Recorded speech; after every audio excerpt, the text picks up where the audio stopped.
people coming in, so we're looking at shifting and starting at 6:40. You guys don't mind?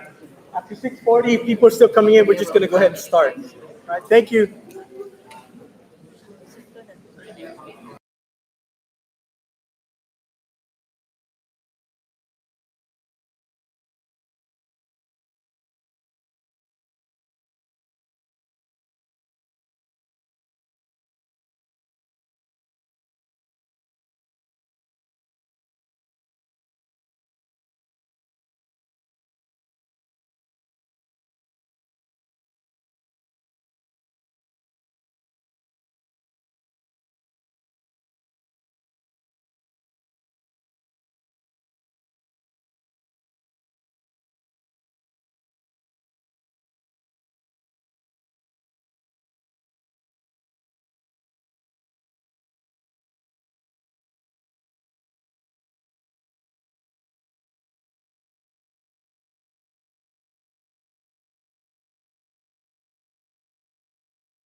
Good evening, everyone, and thank you for finding time to be here. EPA requested for this town hall meeting to give update, and we want to thank GWA and Public Health, who's also here, Acting Administrator Glenn St. Nicholas from EPA, Chelsea Munyabreck from Public Health, and Nick Lee from GWA. Also, we have in the audience, we have Senator Joe Sanotstein, Senator Jesse Lujan. I see Senator Therese Strelacki. If there's anybody else that I miss out there, my apologies. But again, thank you for being here. Just so you know that this town hall meeting is being live streamed on YouTube. So if you have family members and they're on the Yigo chat, we posted the link on the Yigo chat. So this meeting will be live streamed. So again, thank you for being here. Company, my name is Glenn St. Nicholas. I'm the Acting Division and Deputy Administrator for Guam EPA. And before we begin in introducing our team, and I'd like to also, I'll be remiss not to say hi to my former Deputy Air and Land Division Administrator, Conchita Taitano, who is also a resident of the beautiful village of Yigo. So without further ado, I'm going to go ahead and introduce our team. So they'll introduce themselves. Hi, good evening. My name is Julie Mendoza. I am the Environmental Health Specialist with the Safe Drinking Water Program at Guam Environmental Protection Agency, and thank you for having us. Good day, everyone. Thanks for having us again. I'm Captain Elizabeth DeGrange, United States Public Health Service, Senior Science Advisor to Guam EPA, and also the Acting Administrator for our Environmental Monitoring and Analytical Services Division. Good day, everybody. Chelsea Munya, Director for the Guam Department of Agriculture. Good day, everyone. Chris Rosario, State Entomologist at the Guam Department of Agriculture Biosecurity Division. Good day, good evening, everybody. My name is Nick Lee with Guam Water Rights Authority. I am the Community Outreach Program Director. Good day, good evening. My name is Pete Bautista with Guam EPA, Chief Engineer.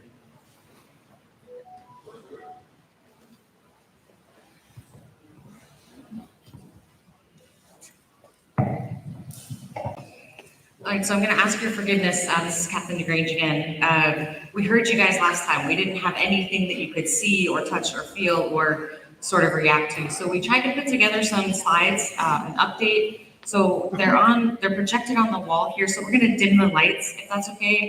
If it's hard for anyone to see, our plan is to have these on our website by tomorrow morning so that you can all log in or jump onto our website and have access to them so you can see what we're presenting tonight. All of this information has already been presented to either the legislature during our oversight hearings or to our board of directors. So none of this should be really new information. It just is probably new directly to you. So I also don't sit still very well. So if you'll forgive me, I'll probably walk a little bit. I'm also a little bit blind, so forgive me looking over my glasses. I can't actually see any of you in the audience right now. So ladies, if you'd be kind enough to go to the next slide. Okay, this slide is just a recap of some of the actions that Guam EPA has taken through August of 2025. This slide starts at March of 2023. US EPA had come out, conducted some sampling, and made us aware of their findings. And so that's really when we started taking on DIELDRIN in full. Then, of course, as you all know well, in May of 2023, Mawar hit. And the island was hit hard, and there was a lot of emergency response and recovery operations that happened there. In December of 2023, Guam EPA, I'm sure it was our Safe Drinking Water Division, informed our board of directors of the findings from US EPA and some of their concerns, which really kicked off some additional oversight hearings that you see here in 2024, and some additional action and research on part of Guam EPA and some of our technical advisors. In April of 2024, we had reached out to US EPA toxicologists and said, can you guys help us make an assessment? What is the risk? What is, what are we looking at here? Because we don't all understand what these numbers mean. I joined Guam EPA officially in May of 2024. And then in June, Guam EPA held additional public hearings and put out a public comment period on the first risk assessment document for the interim action level of DIELDRIN. So in that time, working with the toxicologist and doing our research and looking at the data that we had from the island, that was really where we were developing what levels are we going to look at, how are we going to implement this, how do we protect our folks. The public comment period ended in August of 2024, and then in September, we spent reviewing those public comments, making sure that we could respond to them, making sure that we'd included details that we needed to. And so in November of 2024, we took that draft interim action level. The risk assessment document is really what defines our interim action level right now. We took that to our board of directors and had it approved. The effective date of that interim action level was August 1st of 2025, as I'm sure you are well aware. That's when notification, actually before that, notification had been made to the public water systems, and they were informed that, as of August 1st, this interim action level is effective, and we expect you to notify customers as appropriate per the information that we've outlined. Next slide, please. So what has happened since September of 2025, which I'm sure for all of you was a landmark date, right? So we have overseen and approved the installation and operation of GWA's interim filtration system at Y15. That system was installed and commissioned on the 10th of October, 2025. GWA completed successfully 4 consecutive tests of the water that was being distributed after treatment. So well water was going into treatment, was going through those gap filtration systems, and then it was entering the distribution system. So they conducted tests both before filtration and after filtration so that we could verify that that filtration was successfully installed and that it was going to protect your community. Based on the data that we received, all of it was non-detect after treatment. And so with other conditions, we lifted the public notification on the 13th of November in 2025. One of the conditions for us to lift that notification of do not drink without treatment is that we increase the monitoring requirements for GWA. So we said GWA, it's no longer quarterly testing that you're okay to conduct. We want you to conduct monthly testing. And the reason that we increase that testing requirement is because we want to know if there's breakthrough happening with the filtration media. And what that means is if I see breakthrough, that means instead of getting a non-detect after treatment, I might start to see levels of that contaminant rise. That means that the media that's in there to soak up and catch that contaminant can no longer catch anymore. It's full. It's saturated. It's like, okay, too much for me, move along to the next one. So we increased the monthly test, or we increased the testing requirement to monthly so that we could make sure that no breakthrough was getting out to the community, right? I think it's also important to note that the GAC filtration that is in place doesn't just catch DIELDRIN, it catches other contaminants that might be in the water stream, like PFAS, right? working towards PFAS regulation and trying to understand the implications for our island and for many other places. So that filtration system also catches PFAS. So you're not getting any PFAS and you're not getting any DIELDRIN. We're testing for DIELDRIN. We are not currently testing that system. And Julie, please correct me if I'm wrong. We're not testing it for PFAS other than, okay, so I think it's also important to note that the installation and commissioning of that interim system, because of our enforcement action and because of GWA's great work, was 6 months ahead of where we expected it to happen. So, we were thinking the interim system would be in place by maybe April, May, June, or July, and it was in place and commissioned by November. So I really want to commend GWA for their work in pushing that timeline, and we're expecting now the permanent system to be in place by mid-2026. So that's probably June, July, August timeframe. I don't want to speak on behalf of GWA. Those are updates that we've received in other briefings with them. Since I'm not qualified to speak on behalf of GWA, I wanted to put here some links to where you can get some additional information from GWA and some contact information. And again, these slides will be made available to all of you, so you can pull them off our website. I will send them to the mayor's office so she can have a hard copy if anybody wants. But we just want that information to be available to you easily. Next slide, ladies, please.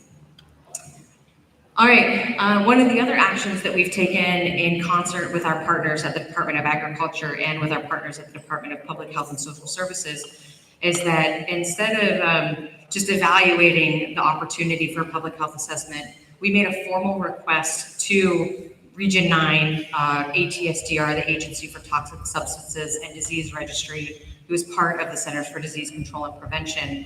We made a formal request that they conduct a public health assessment for Yigo and the rest of the island of Guam and evaluate DIELDRIN, chloridane, and PFAS potential impacts to our communities. That request was received by Region 9. Region 9 then sent it to headquarters, and ATSDR headquarters said, this is a valid request, we support it, you can go do that assessment. So we've actually we made that request at the end of December. We have already initiated the data collection portion of that assessment. So we requested, got approval, and we've already started it in about a month and a half's time. And that's pretty good for the federal government and I think the territorial government. So again, thanks to our partners at DOAG Public Health, because without them, we couldn't have moved that as quickly as we did.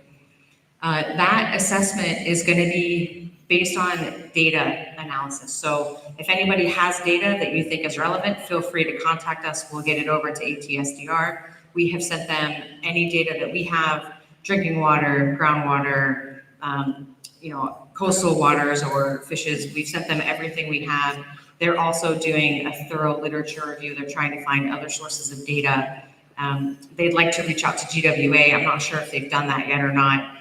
Just to get some information about how the distribution system works for them, on the daily. We've provided as much information, I think, as we can, but we're happy to share whatever other information is available.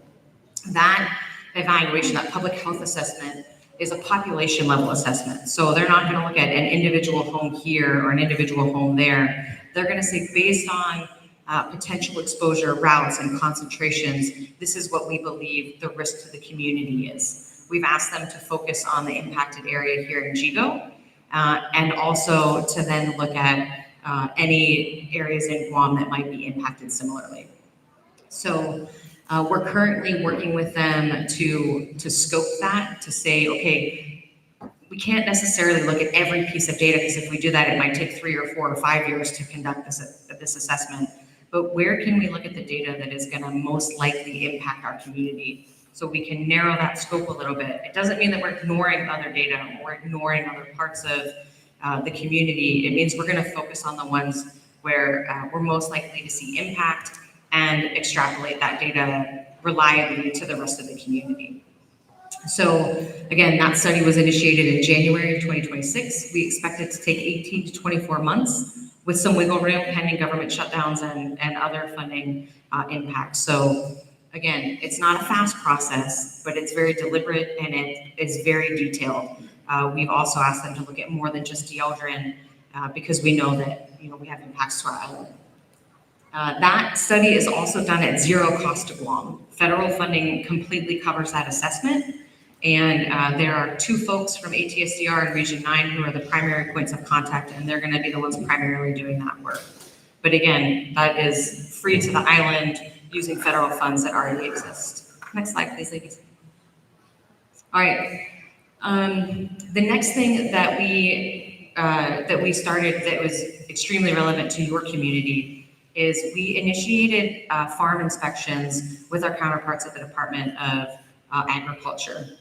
We took our pesticides team and we paired them up with the Department of Agriculture appropriate folks, and we said, okay, you guys as a team go out and evaluate, are you seeing the use of illegal pesticides? Are you seeing people storing illegal pesticides?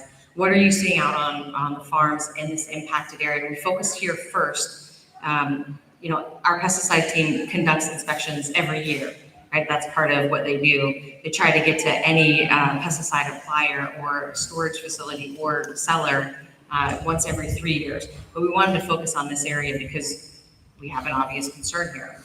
So we've conducted 8 inspections. I believe there's only 11 or 12 farms that are in the area minus subsistence farmers. So we tried to focus on the commercial farms because they were more likely to have a bigger impact to the community. They're more likely to have produce put into the community and have larger areas and maybe more variety of crops. So in those 8 inspections, there were 0 findings of storage or use of illegal pesticide, which is really encouraging, right? That's a good thing. So we didn't find anybody that was using pesticide that had come in illegally or that had been here for a long period of time. I think one other point that we want to focus on is that while we don't have crop data, right, so we haven't been able to send crops out to be tested for concentrations of DIELDRIN, we haven't sent soil samples out just yet, we can logically assume that because those crops and that soil is no longer being irrigated with water that contains DIELDRIN, the new crops that are being grown there are less likely to have high levels of DIELDRIN. Again, we don't know the soil concentrations, but we would expect that those crops would have a lower concentration of DIELDRIN if they have DIELDRIN at all, because they're no longer being irrigated with water that contains DIELDRIN. We have several times met with our colleagues at Public Health and DOAG to try and develop what a sampling plan could look like. And again, we have one framed out. It's not complete yet. And we've decided to focus on some of the bigger commercial farms. We still have to reach out to those commercial farms and see who would be, willing to participate with us. We'd like people to do it willingly, not, push down a regulatory requirement or authority to do that. But we want to focus on the folks who are most likely to have a lot of product come into the community and the rest of Guam.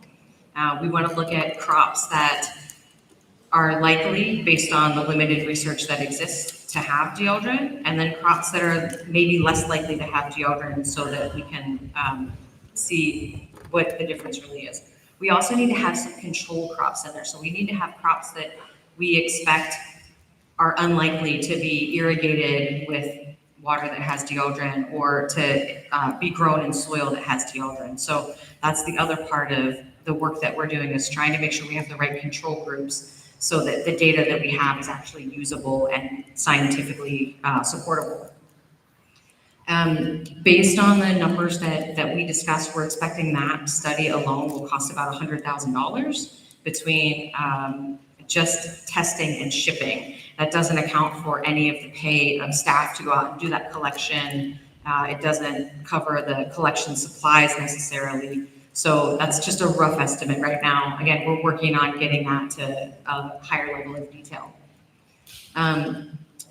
Livestock was another big issue that your community brought to us during the last town hall and over the period of time since the notification was initially made. I'm afraid to say we still don't have a lot of detail there. I will say that Mr. Rosario is working on collecting beeswax, and I'll give him the mic here in a couple minutes so he can talk to you about what that really looks like. But bees are extremely efficient about picking up chemicals that are in the community. So if the bees are picking up DIELDRIN in the community and bringing it back to their hives, their beeswax is going to tell us. And so our plan is to have control samples, so samples of beeswax that are collected not in the impacted area, probably not even in the northern part of Guam, and then compare that to what we're seeing for beeswax in the Yigo area. And sir, is there anything you want to jump in on that, or are we good for now? Any questions? Okay. So, further, like we've had questions about cattle and horses and concerns there. And unfortunately, I don't have additional answers other than we're still doing research. We're looking at the best way to evaluate that and to think about testing. Lots of folks have asked about a blood test for DIELDRIN. It's available. It only tells you what your blood looks like at that moment the blood is taken. It doesn't give us any indication about historical exposure. So we wouldn't know anything about your lifetime. We wouldn't know very much of anything except right now, this is what's in your blood.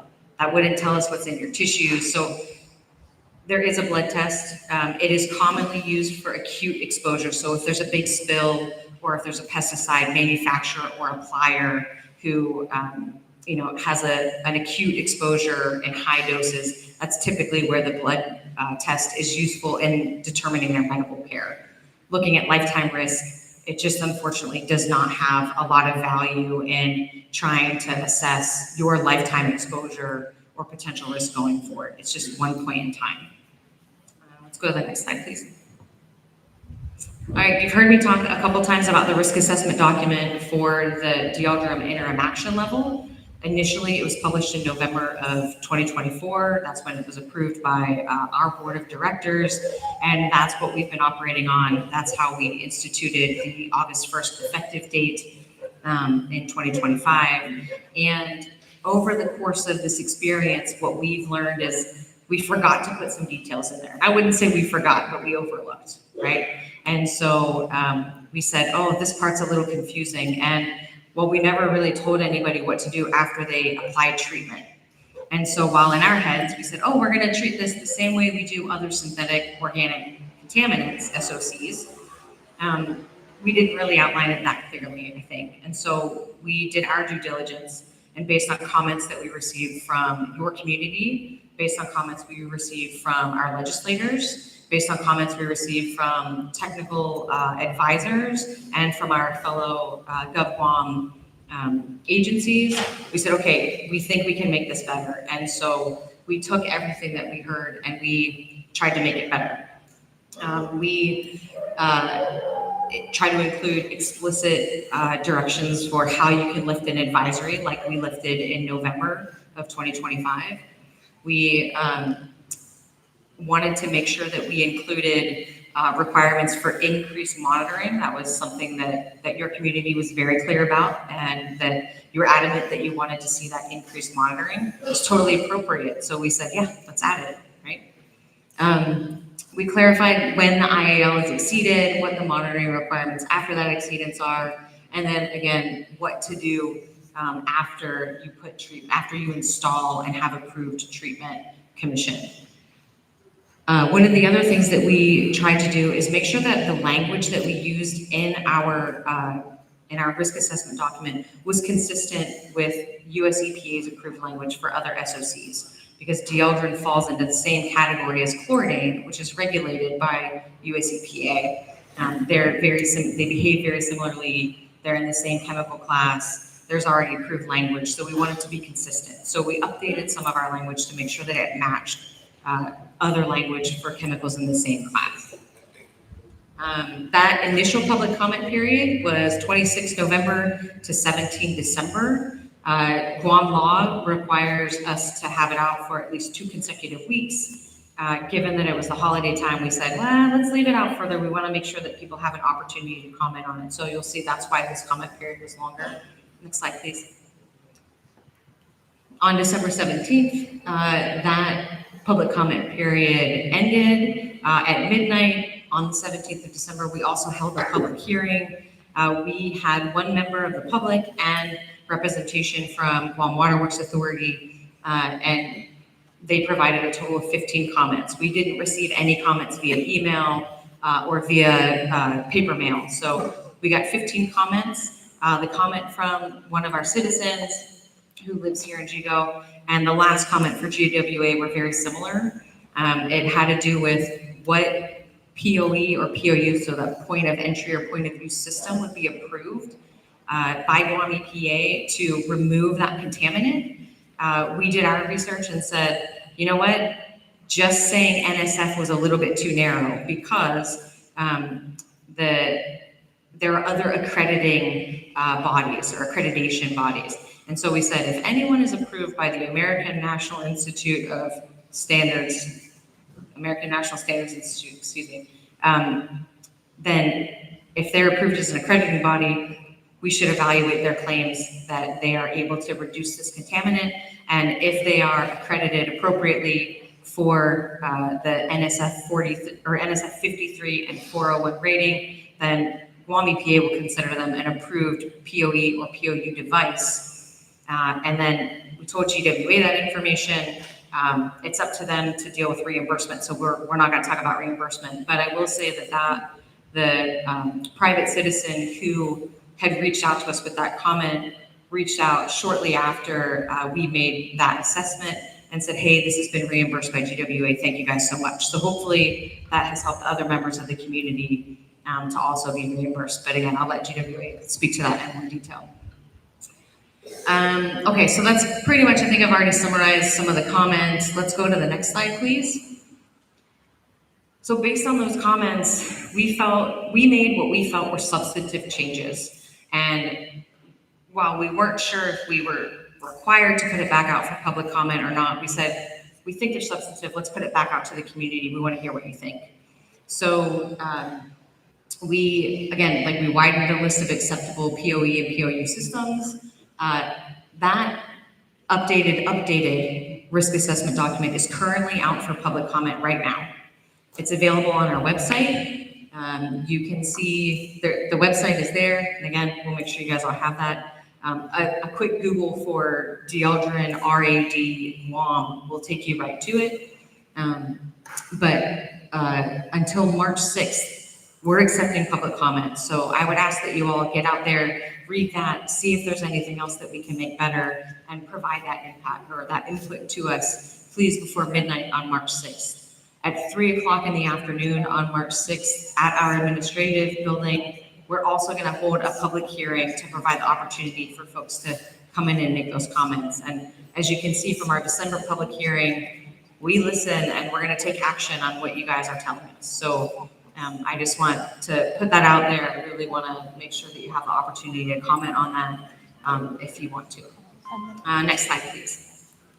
Okay, this one was in the news recently, and I'm sure everybody in this room is aware. We did make a joint request from US EPA and Guam EPA to our partners at Joint Region Marianas. That request was based on publicly available data. There's the link to the data. That said, hey, between 1995 and 2003, we see detections. We don't necessarily know what those detections mean, and we don't have a ton of data between 2003 and 2025, other than in some of the drinking water production wells. But we think it's enough to go look at it, right? So we're asking you as our partners to help us and to join with us and conduct an investigation, right? The Federal Facilities Agreement says that Joint Region Marianas is the lead for that inside their fence line.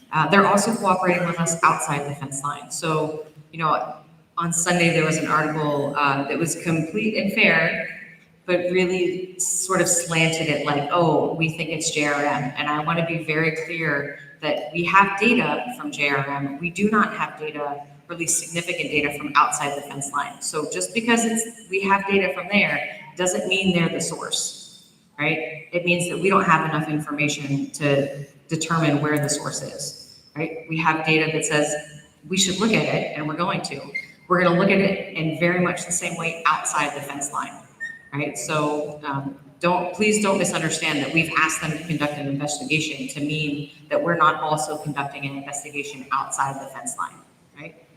They have been very good partners in that, and to the best of our awareness, they're in compliance with their CERCLA or Superfund requirements, and for any of their construction progress or projects, they are in compliance with permitting actions that we're aware of, and one of those is a pesticide impacted soils management plan. So we do know, right, there's soil data that says there are pesticides here, they're aware, and so any projects that they undertake, they address that soil accordingly. That plan has been approved through US EPA, and I'm sure elements of Guam EPA, not under my jurisdiction, that'd be under Mr. Gordon here. So I just want to say, like, they've been great partners. Our request was that they provide us with a work plan no later than Friday of this week, the 27th of February, 2026. I have full confidence that they will provide that. We meet and discuss this investigation, I would say at least a couple times a week. So they're engaged, they're active. I think they know what we know, and I think we know what they know. I think they've been very transparent about that. So I just wanted to make that clear for everybody. Our request doesn't mean, it's not a sign of guilt. It is a sign of, hey, we have to look at this, and they're good partners in that. Next slide, please. All right, there are a few other things that we are working on right now, and those are looking at some of the national surveys that we participate with US EPA in. So some of you may have heard me talk with the legislature or with our board about samples that we're taking during the Natural Coastal Condition Assessment, or the NCCA. That's a every 5-year survey that US EPA undertakes with the states and territories, and it's to get an understanding of the coastal conditions, excuse me. So during that survey, we sampled fishes and sediment and soils and waters, and we shipped all that stuff to the mainland so that US EPA can conduct analysis on it. They're looking for PFAS, they're looking for mercury, and they're probably looking for a few other things that escape my mind right now. We have said, hey, US EPA, can we get either the leftovers from that testing, or can we have partial samples from that collection moved to another lab to do commercial testing for DIELDRIN chlordane? And so US EPA is working with us on that. When I left the office today, our monitoring program lead was working with some of our finance folks to get the request for funds. This is an approved activity under our current budget. So we're trying to shift some of our efforts to make sure that samples we've already taken that are already on the mainland can be tested, so we have a better idea about what our coastal situation is what it looks like. Those samples were taken from over 50 locations around the island. I think it's 50 locations and 5 returns, so it says 55 locations, but and Rose can correct me if I'm wrong. But so we're working on having that fish tissue and some of those other samples tested. Coming up this summer, we have the National Wetlands Condition Assessment. So we're going to go through rivers and wetlands across Guam, and we're going to pull soil samples and water samples and some sediment samples. And so we're working with US EPA to make sure that we can also, at an additional cost, get those samples tested for DIELDRIN and chlordane. And what we'll probably do is, instead of just highlighting those 2 organochlorine pesticides, we're going to run the whole panel. There's like an 8-plex panel there, so there's 8 pesticides they'll test for. It's about the same cost. It's not much more expensive. So we're going to look for all 8 of those pesticides instead of just DIELDRIN and chlordane. WERI has been so wonderful to us, and Dr. Havana and Ms. Snare have spent hours educating me in hydrology and the topography of Guam and the underground topography of the aquifer, and I'm very thankful for them. And that hydrology, some of the things that we've learned there have helped us to say, okay, well, if we have this data here, this is where things might contribute to well Y15. And Y15, for those of you that don't know, is kind of perched. It's like its own little bowl. So the well that's serving your community, really, it doesn't necessarily touch the rest of the aquifer because it's above it and it's like in a little bowl. It's in a depressed area. So understanding that hydrology is informing our investigations and where are the places that we should look for potential sources. And so I really want to thank Weary and Doc Cabana and Ms. Nair, because they have been very tolerant, and I asked them a ton of really dumb questions and they put up with me. So I'm thankful for that. Next slide, please. All right, so what are our next steps? Again, I want to foot stomp that the public hearing and the public comment period that is open right now for the risk assessment document. Just so everyone's aware, the next step for that risk assessment document is that when we update our Safe Drinking Water Act and Guam water quality standards, part of that is making it, instead of an interim action level, is making it a permanent action level. So it'll be like the maximum contaminant level, or MCL, that you might be familiar with federally regulated contaminants. This will just be Guam regulated, but permanent regulation, not interim regulation. So part of this risk assessment document updating is making sure that we get it right, so that when we put it in the regulations to go to the legislature and the governor, we have it right the first time. Again, that's going to be at 1500 hours or 3 p.m. Chamorro Standard Time on the 6th of March. That's a Friday. It will be at our administration building, which is at 173304 Mariner Avenue in Tees and Barragata. I'm sure many of you are familiar with that address, or where we're located. We're going to continue our coordination with JRM and US EPA. We're going to continue our investigation efforts, both inside and outside of the fence. And we're going to continue our work in data collection and coordination with ATSDR to, have the best information that's available go into that public health assessment. And hopefully we get it sooner than later. But again, I'm going to anticipate 2 years, and hopefully they're able to complete it a little bit faster than that. And then, of course, our GovGuam partners who are here and our GovGuam partners who are not here, right? We're going to continue coordination here on island and with other technical or subject matter experts to serve the community as best we're able. So I think, let's go to the next slide. I think that's it. All right, so thank you all for listening to me as long as you have. I know that was a lot of information. I talk really fast, but I just want to put a reminder. So this QR code, there are little cards that you can take with you that have our hotline number. So if you have any questions, you can call us. They also have a link to our webpage. This QR code will take you to that webpage. I don't know if the part of the wall is going to mess it up, but there are handouts so that it's posted at the front table. There are also little cards you can take with you. Any leftover cards will go to the mayor's office. So, if you're like me and technology is not necessarily your thing, other than to go find scientific research articles, I will tell you that the younger folks in our office created the QR code and did all this for me, because that's not something that I'm good at. So anyway, the QR code will take you to this information. And like I said already, we intend to make these slides available on our website, and it'll be under the DIELDRIN information page. So that QR code should take you there. You should have the information that's available. And with that, I'm going to turn it over to our partners at DOAG, see if they have anything they would like to add, and I think Mr. Rosario does. All right. Good evening, all. Thanks for giving the lights. Just to kind of give a better understanding as to why Department of Ag, but also particularly in the biosecurity realm, is that since 2013, Guam has been part of the National Honeybee Survey. And part of that survey was to survey the health of honeybees. More importantly, in 2017, we started to look at the loads of pesticides in farms, because we know bees are it's a global impact due from pesticides, and bees dying all over the world because of pesticides.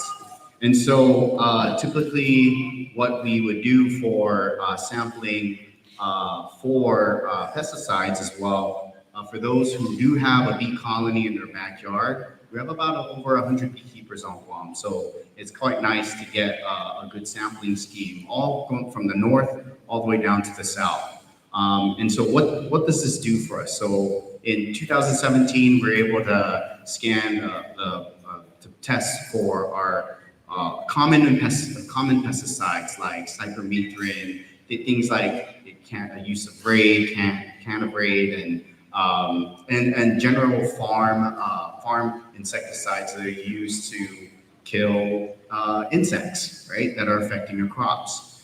Long story short, you have a bee colony in your backyard. What I would do is I will come out to your property, and we will sample beeswax that's built from the bees. As you can see here, I have a sample kit. Allows me to collect bees, also allows me to collect beeswax, honey, and basically everything. So that way now I'll be able to, right after I collect the wax, put it in this kind of like a urine cup, and then send it out to the USDA. Back during the last listening session or this town hall meeting, I was able to send it to USDA. However, because of the government shutdown, that actually pushed back a lot of the efforts in trying to collect them and send them to USA. So I actually had to source out a different lab from the university to be able to test for DIELDRIN, because that's the main focus right now, is to test if the bees have been picking up DIELDRIN in the environment. There are two ways bees pick up insecticides. One, through obviously contact, right? Contact insecticides, or just from being out on the farm and they get sprayed on. So one, if someone's spraying on their farm, the bees around the area will pick up the insecticides. The second way that they pick up the insecticide is through plant resin, right? So plant resin, which can also take up chemicals. And so these plants will leak out resin, oils, and those bees will pick up that oil. And because wax is very oily substance, it's what we call lipophilic. It sticks to the oils. It loves the oil, or it loves the waxy compound. And so it will then become a reservoir. The wax becomes a reservoir for a whole variety of insecticides, including DIELDRIN. And so if I'm collecting a sample, I'm actually collecting a sample dating all the way back to 3 years. So what's the whole point? The whole point is we want to see if there is DIELDRIN at the surface level, right? So I've had already conducted some collections. I've already collected some samples down south. There has been no detection of DIELDRIN. Now we can do this up north, and we want to see if there are high levels of DIELDRIN. Now they do measure it based on parts per billion, parts per million, but the fact that if it's present or not will tell us something very important, that it is reaching at surface level. So any questions, but I'll go ahead and pass it around. Oh, okay. That study, where did Yigo? Our study revealed that from that period, day before, we're looking for what to be done to Yigo residents. Because that's where Yigo was found. I'm not sure. Understood. When is it that human beings, the local residents are going to be studied to match, going back to like what ma'am you're saying about data. You know, we got data possibly in the cemetery of our relatives that have gone before us. Why, who's going to answer to those? Yeah. Not trying to pinpoint anybody, but yeah, if we're looking for data, we are the data. Come test us, not the bees. Okay. Sorry, that's not my realm. Also, I don't want to speak on behalf of public health, who wasn't able to join us tonight. Part of that public health assessment is going to look at the residents here. It's looking at the exposure that you guys have. Public health has also gone to the legislature and requested funding to be able to do an epidemiological study So we're working on what's the best way to look at that, right? I said earlier, the blood sample, like if I take a blood test from you, it only tells me right now today what your blood level might look like. So it doesn't tell me anything about your history. It doesn't tell me about other exposures you might have had. It also doesn't necessarily tell me if you're a smoker or if you have not so great dietary habits, right? So what public health is working on, and this is also part of our conversation with ATSDR, is saying, what are the things that we should look at? How can we work with this community to actually have a study that will be informative, not just tell us something, right? From their testimony already given to the legislature, we did evaluate rates of breast cancer in Yigo versus the rest of the island. And, population by incidence of disease, there was no difference, right? So that was one of the places that in their research, they felt like it might show up, was in breast cancer, right? It's fatty tissue. Again, DIELDRIN is lipophilic. And so they said, okay, we'll look at incidence of breast cancer. They found no difference between Yigo, the impacted area, or the rest of the island. So that is part of what's in the works. There's a lot of really hard questions to ask in saying, okay, what's the right data, right? Because if I come in and I say, okay, let's take a blood test from everybody right now. Well, that tells me what it looks like right now, but it doesn't tell me about your past exposure or potential future exposure. So the public health assessment that ATSDR is conducting looks at concentrations that we know, so in drinking water wells or in other water sources that are likely to be consumed by the community. They say, okay, people typically drink this much of water a day. They spend this much time a day showering or bathing, and they will look at all of that data to make an assessment about what are the potential risks to the community, and then what are the best next steps we should take to conduct a study or to look at what are the right public health measures going forward. Does that help answer your question a little bit, Lisa?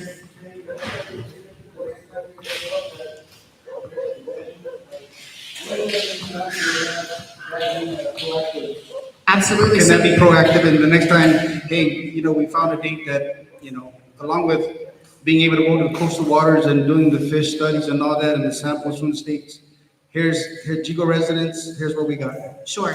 So that study has already been initiated. Again, we requested it like the 22nd of December.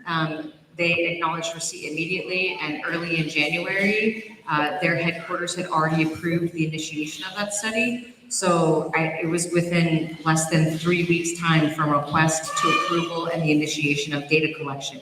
So they're already out collecting data. They're already looking at public water systems. They're looking at potential routes of exposure. They're looking at other potential contaminants that might also have impacted the community. So that's already started. We expect that 18 to 24 months, that study, the public health assessment will be concluded by ATSDR.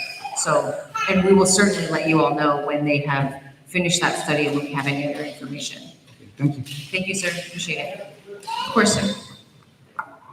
I heard about all the testing, but I never heard about any results from the testing from the water tanks and some of the piping and stuff where there may be residual DIELDRIN in it. Is there any plans or did any testing occur like at Santa Rosa, the water tank, or any other water facilities or even the filtering facilities for the drinking water, like For the by drinking the water bottled vendors. water, yeah. Because those filters will contain that. So I was just wondering, why didn't they take a look at that also?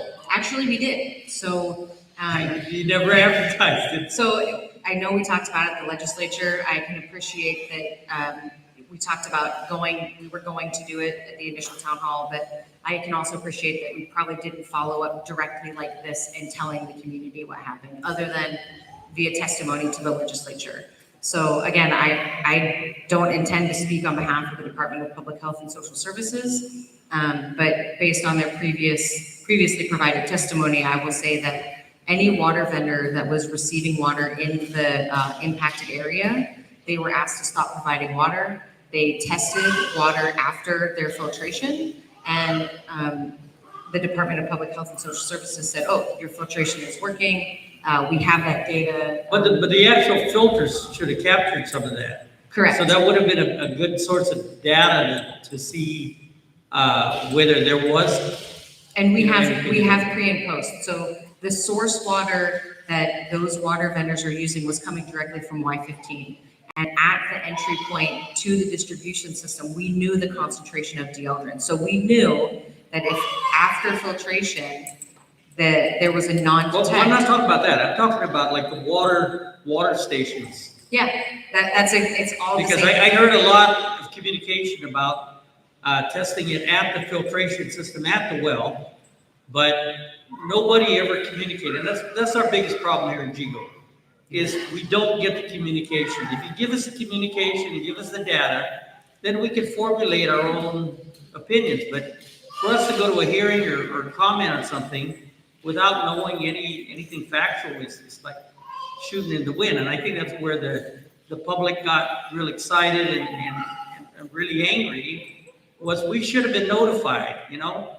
And of course, there weren't laws in place or certain regulations for certain things as far as reporting, but that's why we were asking that perhaps we learn from this, and in the future, there'll be better communication, maybe Sure. even putting it into law. Sure, and I think that is absolutely something we can consider. I will say that there were press releases that came from GWA talking about like the weekly testing that happened. And for all of for the tanks and for pipes, what we know about DIELDRIN is the concentration when it entered the distribution system. So when it went through those pipes to get to that tank, that concentration is consistent. So when we test it at the entry point, we believe that it's at that concentration the entire way through the system. It was that way to the water vendors until they were filtered, right? And the level of filtration there is granulated activated carbon or charcoal. It is also a UV filtration and reverse osmosis, all of which we know are going to impact and decrease the level of DIELDRIN. Right, so before we let those water vendors come back into distributing water to the community, we did test that water to verify that it was okay. Public Health and our Safe Drinking Water team went out and did inspections of those vendors, and we thought we communicated that better than clearly we did. So my apologies for failed communication there, but that water was tested for any of the distribution systems. So there were water tanks that were set up, there were other filling stations that were set up. All of that water was being tested before it was distributed. And our thanks again to Public Health and to GWA for their diligence in making sure that happened. All of the testing, the monthly testing that has happened since that interim filtration system was commissioned and accepted by Guam EPA, all of the testing so far has been non-detect. So we know the filtration is working, and it's non-detect at the point where it enters the distribution system. So in every pipe and every tank after that, we know it's non-detect because that level isn't going to change. Does that help at least inform you guys a little bit better? Okay, thank you, sir. My concern, first of all, we all know that DIELDRIN causes cancer. And we have to look further into what DIELDRIN does to personnel, to people who have consumed it. Does it speed up the process of diabetes, dementia, and all those other things that people encounter? Does it speed up the process for a person to get sick quicker? Now, this is a funny thing and something that I have experienced. My mom was a diabetic, and she was about 40-some years old back in the States. We lived in Guam, we moved to the States and all that. But my mother's diabetes experience happened when she was 40-some years old, and she didn't pass until she was 83 years old. I just got diabetes, but my system is speeding up. I'm getting tired. I'm requiring medication because I feel my body is shutting down. My question is, does EPA plan to dig further and see if this DIELDRIN product speeds up these processes? Because just saying it's cancerous and stopping it from entering the filtering system, it has to go further. Where are these people gonna find finances to get their treatments? This is my comment. Sure, and I really appreciate your concerns and the concerns that other members of the community have brought up. What I will say is that I have scoured resources to find scientific research journals that have looked at what does DIELDRIN do to humans, what does it do in animal studies. That's largely where, that's the data that we've used to say, hey, what level is safe, what level is probably not safe, right? Again, DIELDRIN is a presumed carcinogen. There is no paper out there that definitively links DIELDRIN to causing cancer in humans. There is very little research information that's out there. We have looked for as much as we can. There is very little testing data out there. And I think largely that's because DIELDRIN has not been allowed to be produced or used in nearly 40 years. And so we're looking at what's the new problem, right? What's the new PFAS? What's the next thing after that? I will say that those questions that you've asked, we have also asked, and we are working with our partners at DOAG and at Public Health to see if we can find additional information. Those are questions that we have posed to ATSDR and saying, hey, can you help us answer these questions via this public health assessment? So I can 100% tell you that Guam EPA does not have the authority to or the funding to conduct those scientific research studies. We have asked a lot of those questions. We have talked about them with the university. We have talked about them with other research organizations that would have funding or the ability to do it. But we have also asked those questions to subject matter experts out there that may be aware of studies or information that we have not found yet. So your questions are very good. I don't have the answer to them, but yes, we are doing our best to find those answers, and we'll share that information as we get it. Thank you. Thank you, sir. Appreciate it. I would also say that on behalf of my colleagues at Public Health, they have also said if you've got questions about any of your medical health, reach out to your primary care provider and use that mechanism to start trying to search for those answers as well. So are there any other questions right now? Can I just ask, for those who have questions, if we can just kindly come to the front?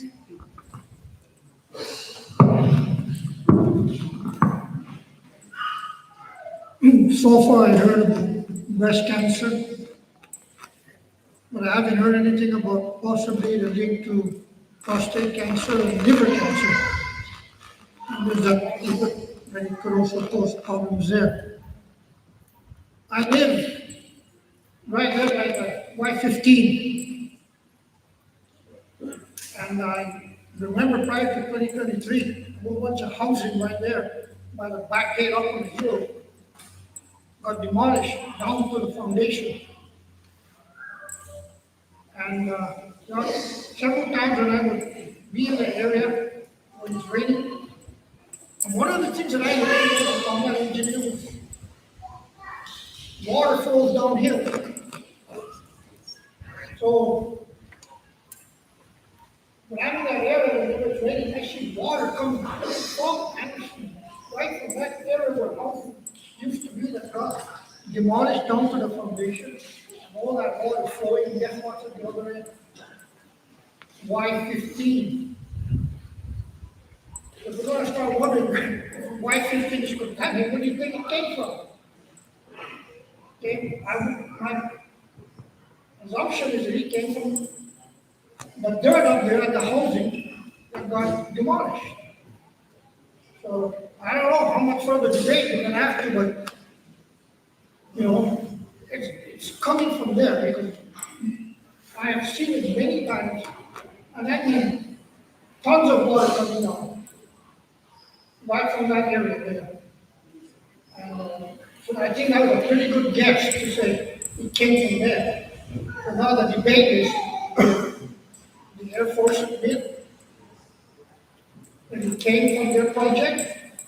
Or is this going to be a similar situation with Camp Lejeune, where the military for years, and I'm retired military, but the military for years denied that water was contaminated in Camp Lejeune until recently when it was admitted.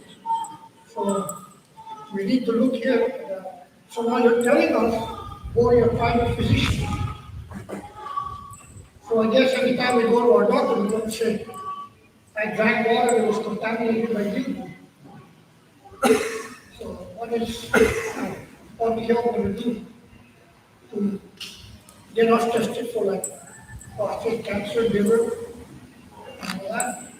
So that's all I got to say for now. No, I appreciate that, sir. And I heard first, you asked about the potential correlation with other types of cancers. Those are questions that we're asking. We're asking it for the public health assessment. We brought up breast cancer because that cancer specifically was evaluated. So is the rate in Yigo different than the rest of Guam? So we know that it's not, right? We haven't looked at every other single, and again, when I say we, I'm speaking on behalf of the Department of Public Health and Social Services.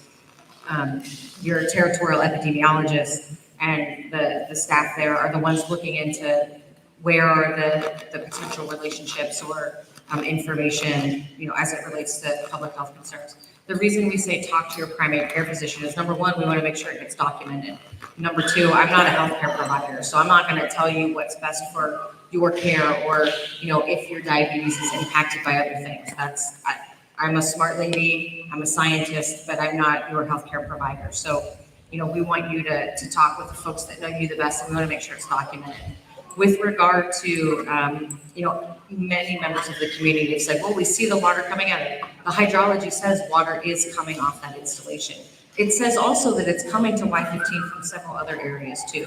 So part of the investigation and part of the sampling and testing that we're conducting in partnership with JRM is to say, hey, water comes from there outside of the installation and Y15 is right there. So we think it's reasonable to have you test it. We want to know what it looks like. So that's part of the investigation, and you're absolutely right. The hydrology is very clear that some water comes off base to that ponding area. A whole lot is fine. All I'm saying is that there are also other contributors to that well, right? It's not just off base. It comes from the other part of the Lupak sub-basin.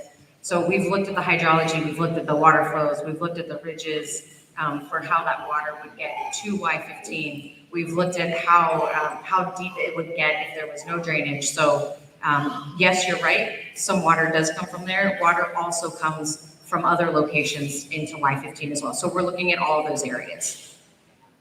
Thank you very much, sir. Hi, my name is Frances Adams, and I'm a resident of Yigo in the affected area.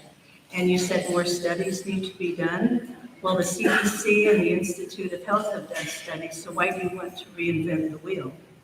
So I may not know exactly what studies you're referring to. We have pulled studies from CDC and from the National Institutes of Health. We've also pulled studies from individual researchers. I'm happy to share a list of everything I've read with anybody that's here. There's no problem with that. If I've missed something, please send it my way.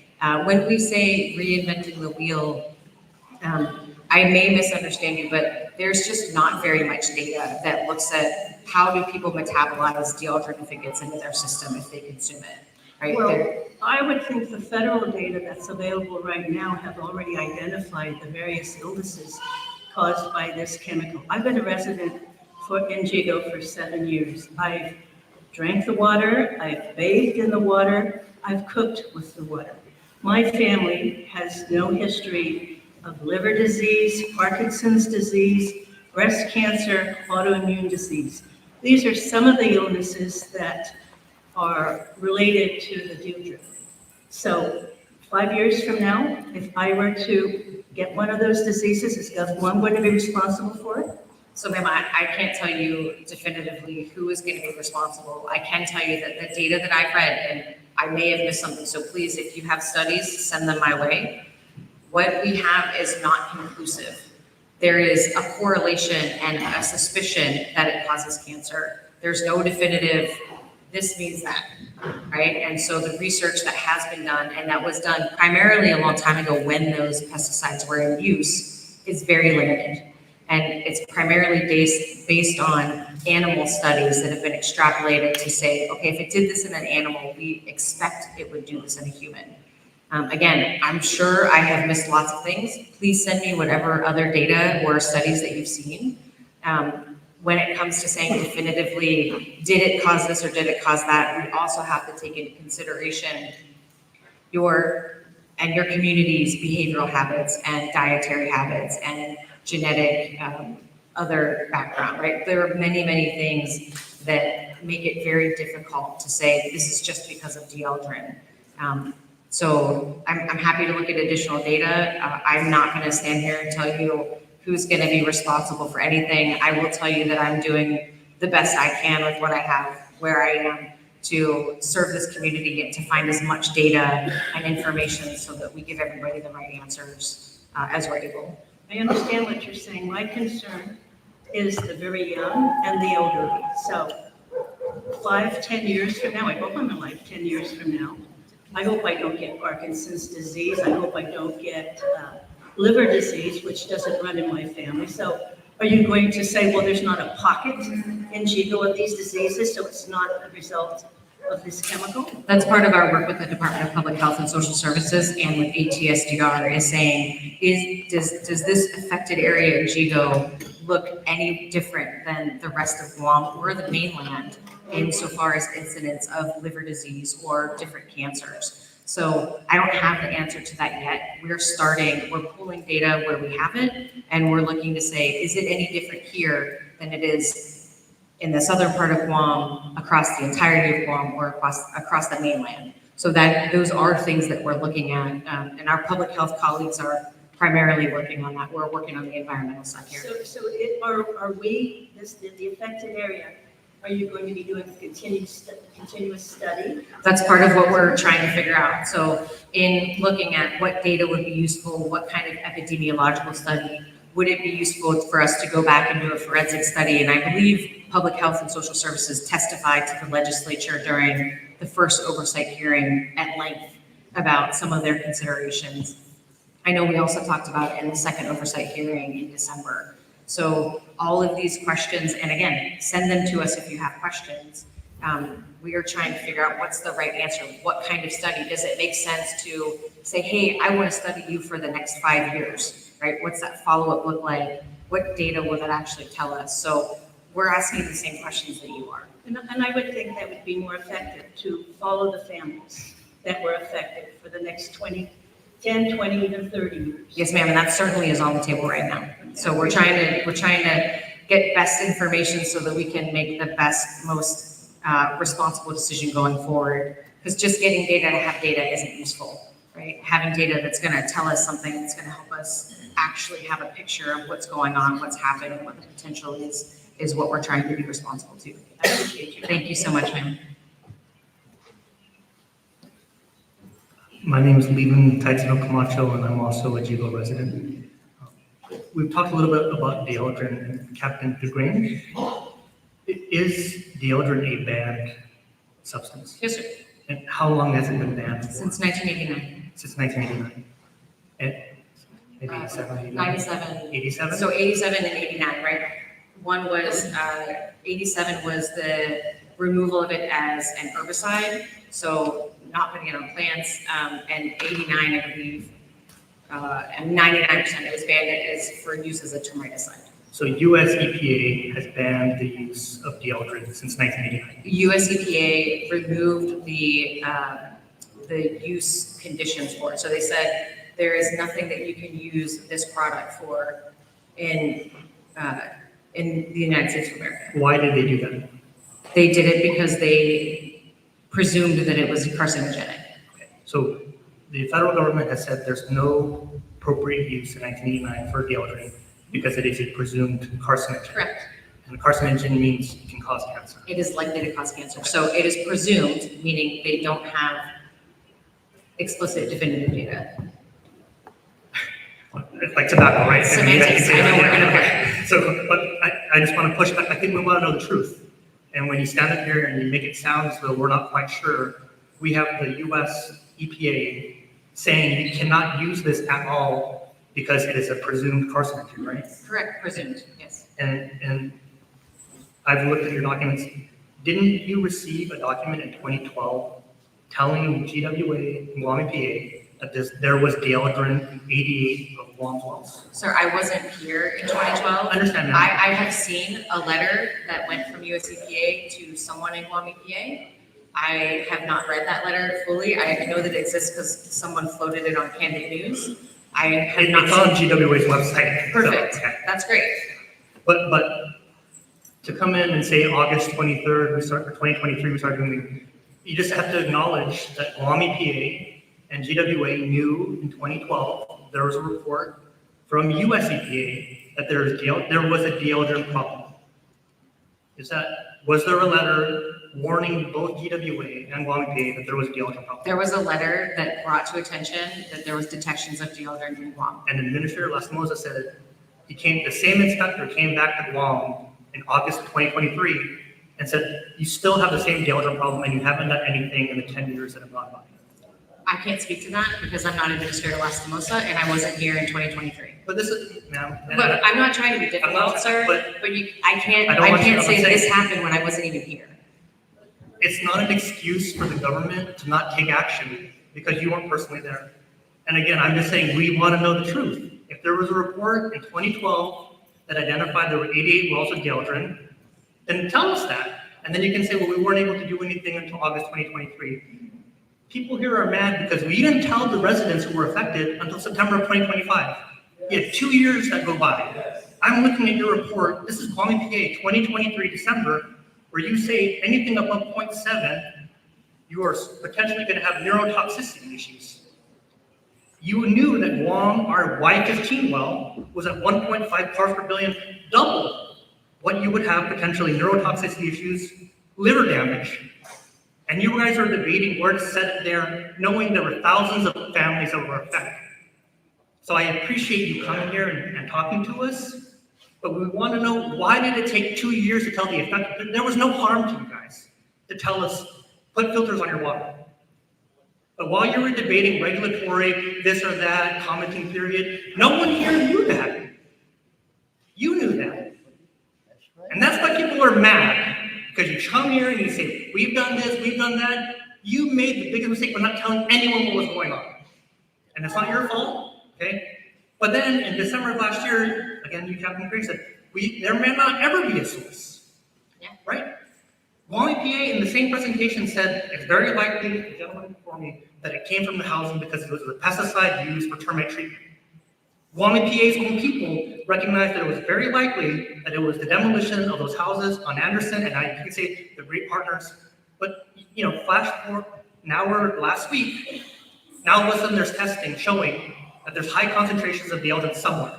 So what changed between December, when you said there's no source, to last week where you said now we have studies showing there's high concentration of DIELDRIN somewhere we're getting more data? So I would like to clarify one thing. I didn't say there was no source. I said that because DIELDRIN was widely used both by government and civilian populations, it would be difficult to identify a point source. Now, how long have you lived on Guam? 2 years. There are no housing developments near Y15 other than the Anderson, okay? There are There was no in the area. It was banned as a source in 1989. I can tell you as someone who's grown up in Yigo, no one was building a housing development near Upi from 1989 until now. Okay, ma'am? All right. So if you're trying to guess, and this is where the science and telling us the truth, this is not a court of criminal law. You don't have to prove beyond a reasonable doubt. We have CERCLA. And I guess my main question is, what are you going to do about it? Guam EPA we have Marble Cave, we have TEC on our aquifer that we're not doing anything about. We have PCBs and molesting that we're not doing anything about. Is this going to be another case where we have known contamination, taxpayers and ratepayers pay millions of dollars for filters, and you don't go after the source because, we can't prove it? That's BS. So I'm saying, are you going to pursue an action against those who If we are able to identify a point source, of course we're going to pursue action. You are familiar with CERCLA? I am familiar with CERCLA. Is it a potential responsible party, or is it you have to prove beyond a reasonable doubt? It is the authority that we used to request a joint investigation with JRM. And if we are able to say this is the likely source, then we'll follow through It's accordingly. a potential responsible party, correct? Correct. You don't have to prove beyond all certainty that this is the source. But I need data that says outside the fence. But it apparently looks we're different. getting data now, right? We are working on collecting data, yes. The data that we refer to, the data we discussed during our board meeting, is historic data. It is available on the Superfund website. It goes back to reports starting in 1998 that were publicly available. It goes to data that was available to this community. And I have read through thousands of pages of historical reports to pull out data. That's probably why Guam EPA said it's very likely that's the source. So why did you walk it back? No, I'm not walking anything back. I've said it certainly is a potential source. As We of- have to also acknowledge there are potential sources How much do these outside of filters the fence cost? line. And these are the PFAS filters. How much did they cost to install the GAN system at Y15? GWA, do you know the answer to that question? How many millions of dollars does it cost? Sorry, you're looking at approximately $7 million to treat Y15, D17, and M4. So my issue is that we're paying that, okay? We shouldn't be paying that. We're not the source of the DIELDRIN, all right? So at what point is the government of Guam what steps are the government of Guam going to take against potential responsible parties to get contribution from the source? So the funding to take care of treatment systems, the 3 wells that I just mentioned, comes from CIP funding through US EPA. So we are in the process of getting those wells with the permanent treatment systems on. So just for your information, we have finally completed the NEPA requirements that obviously includes SHPO and US Fish and Wildlife to get the work started. I don't want to interrupt you. Sure. This is money that potentially we're going to be affected by tax breakers. What are we going to do to collect against those people who are potentially responsible for the source of contamination? That's a specific question. That is going to be dependent on the outcome of the investigation. That's just my assumption. So that is where I think we need to make sure that you're engaging with the community, because we're going to be here and we may never hear from you again. I'm glad GWA showed up, but you need to not let this stop, because and again, this is what happens. I mean, we have so many Superfund sites, and I can tell you personally that the only time Guam successfully filed a CERCLA case was because it took an attorney general and a law firm to go out and to do it and to collect money, and it wasn't going to happen on its own, and we almost missed the boat. So please don't make that mistake. For sure, and I appreciate the frustration about why.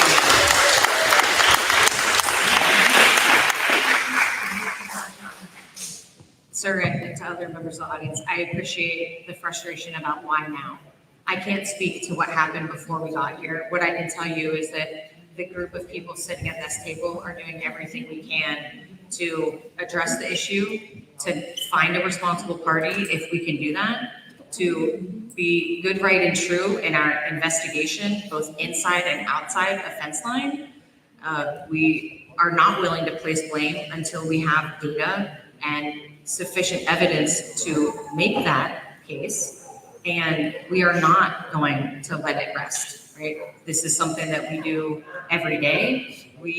This group of people right here is going to see those investigations through and bring what's right to the community as best we're able. So again, my apologies for what has happened in the past.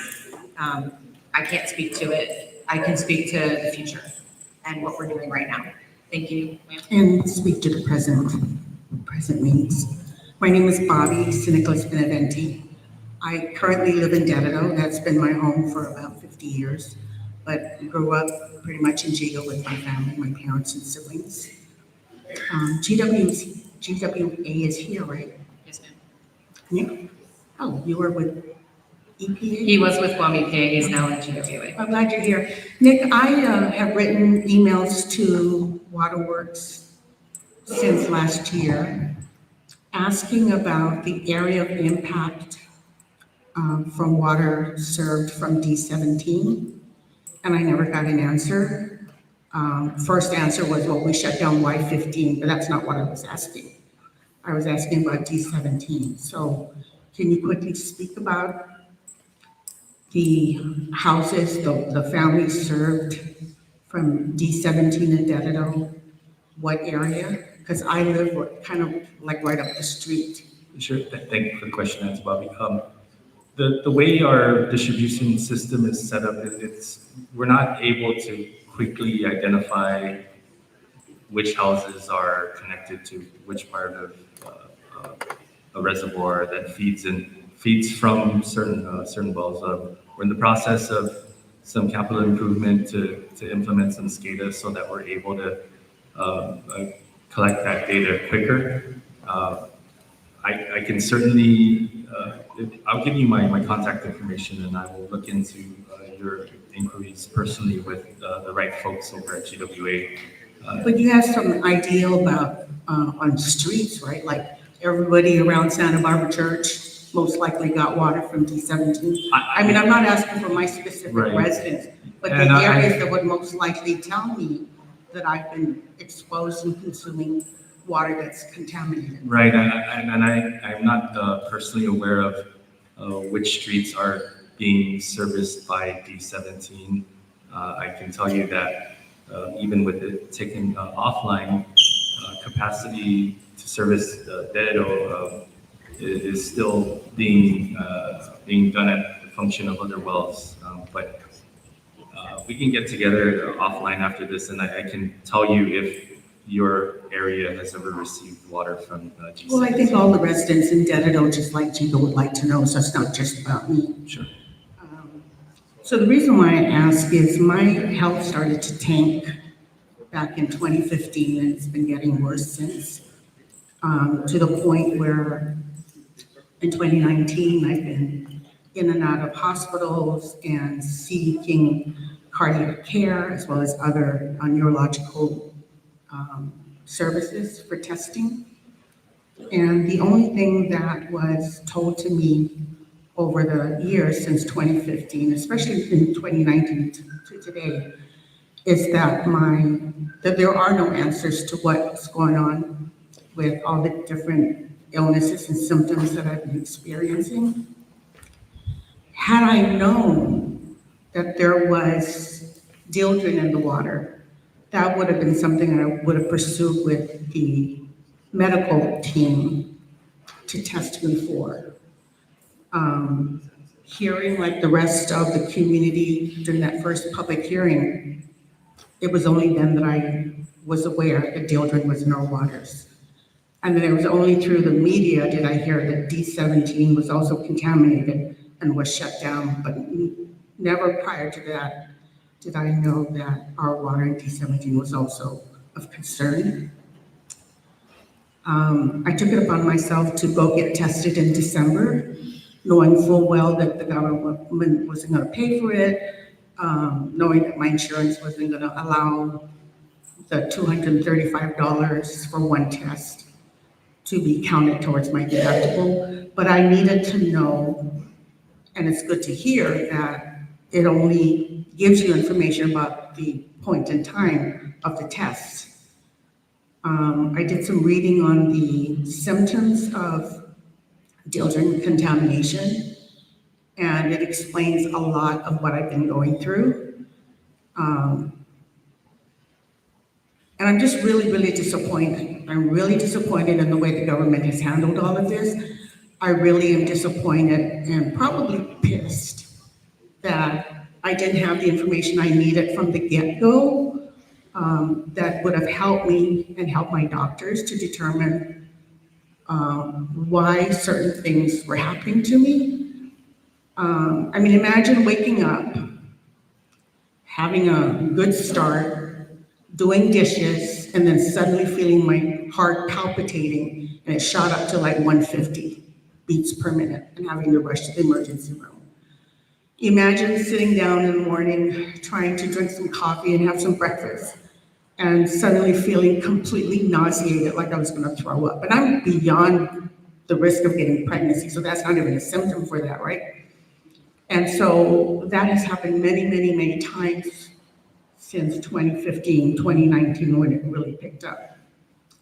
Imagine brushing your teeth and feeling tingling sensation from head to toe. and not knowing what that was about. I didn't even have the questions to ask whether it was the water. I just thought it was all, complicated with whatever my body was going through. And so I had the test done. I'm still pursuing answers. I travel Guam, Manila, Cleveland Clinic, trying to find answers. And the doctors have described in their progress notes that this is really baffling. This is bizarre. It's complicated. We don't have the answers. I had to be on a wheelchair at least 3 different times for a period of a week to 2 weeks because I was too weak to walk. And there were no answers neurologically about why my body was behaving in that way. But it never dawned on me that perhaps a blood test for toxins like DIELDRIN was urgently needed to be done to get to the answers for the reason why I was becoming more and more unhealthy. So, I don't know.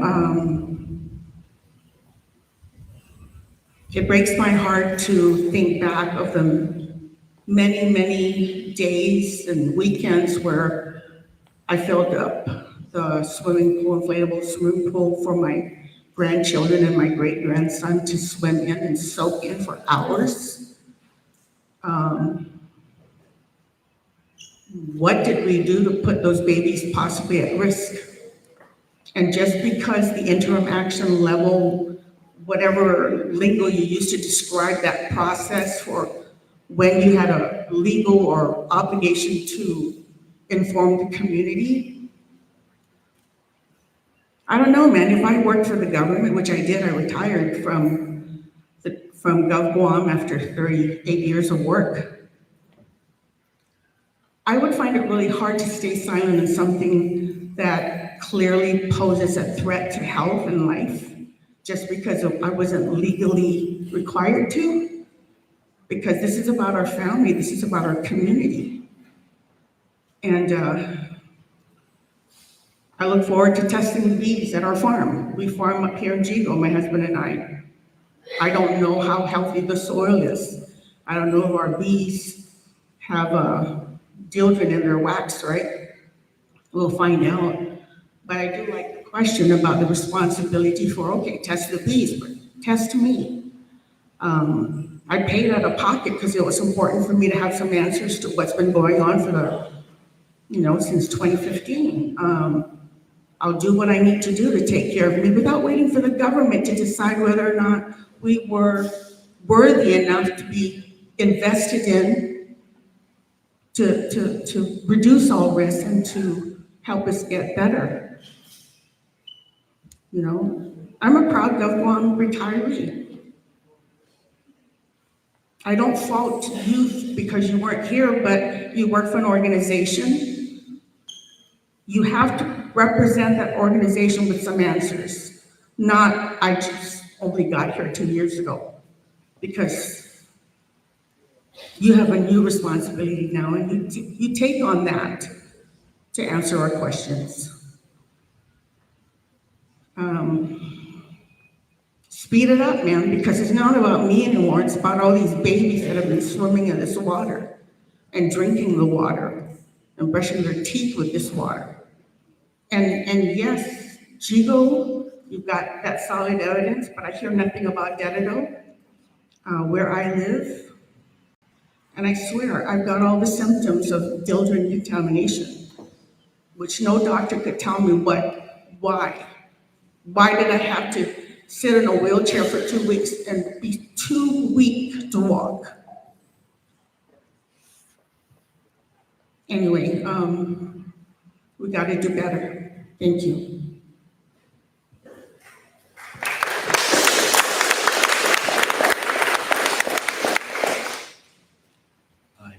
My name is Frank. I'll be frank about it. First of all, I'm going to ask a question. Has DIELDRIN been banned? Why?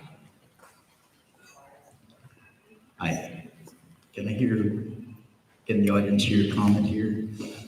Why was DIELDRIN banned? I believe that question was answered earlier.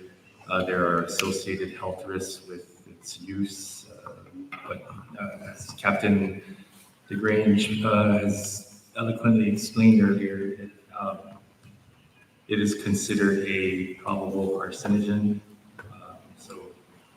I love that word when you say probable. It's been banned because it's poison. It's poison. And that's what happened to us. We all got poisoned.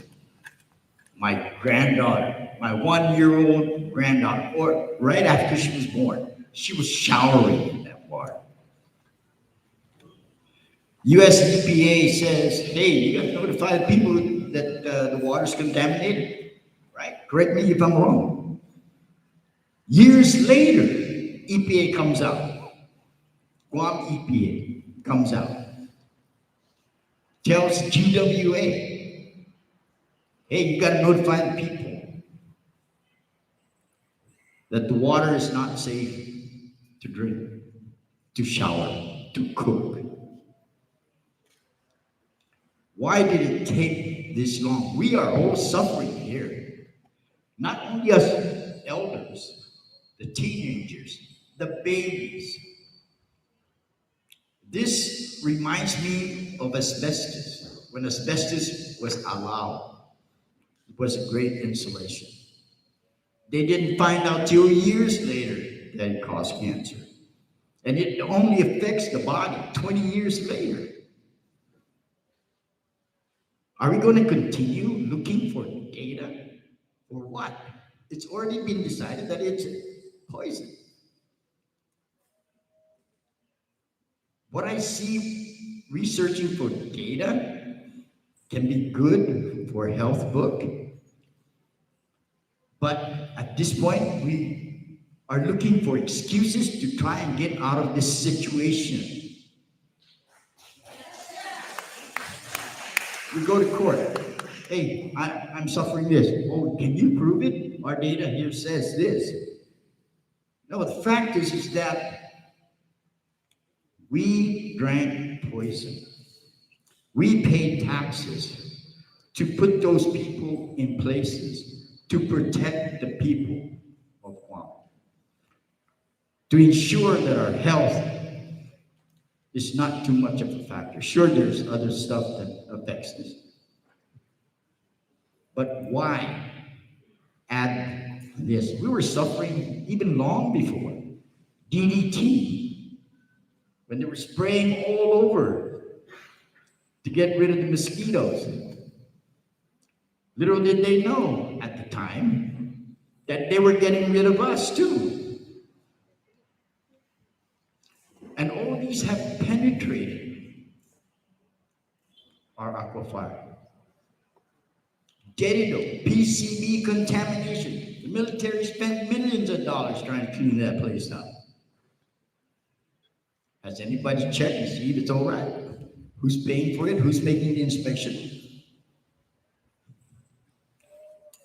All I'm saying is that gear your energies towards finding the source and getting that source responsible and pay for everybody's problem here. That's really the final thing, because there's nothing you can do right now when we're infected. We're already infected. Nothing you can do. And thanks for your time.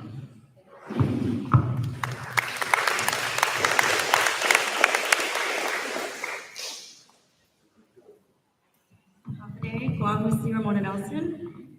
I'm here tonight with my son, Tannen Ricardo Nelson Snoyer. I want you to take a good look at him because he's going to be the one who's going to have to stand up here at town hall meetings 5, 10, 20 years from now, or the one who's going to be giving the data, right, the samples testing.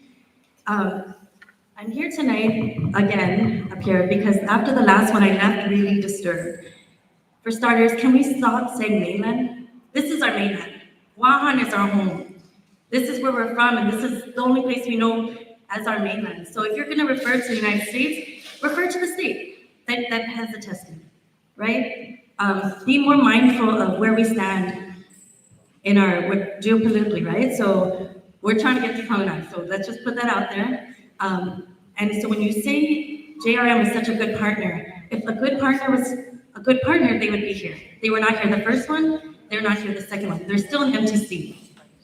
So, you know, I like that you can say they're doing testing, but a good partner is gonna show up.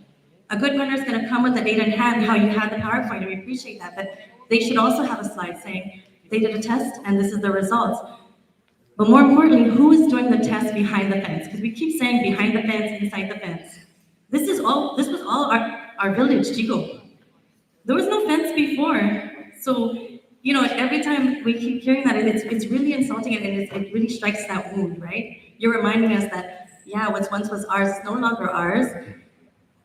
Things might have happened, but we can't really blame them, or we can't really say it because we don't have data. So who's collecting the data? Are you gonna be there when they do the sampling? You'll physically be there.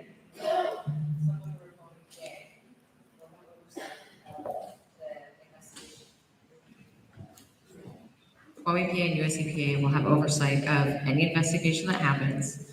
There will be joint inspections, there will be sampling that's conducted. Right now, it looks like JRM will be using their funding to hire a contractor, as often happens. That contractor will be assigned and required to execute the sampling, the testing, and then compile a report for our agency and for JRM as well as US EPA. Is that not problematic? If you're testing your own sample, you're paying somebody to test your own sample?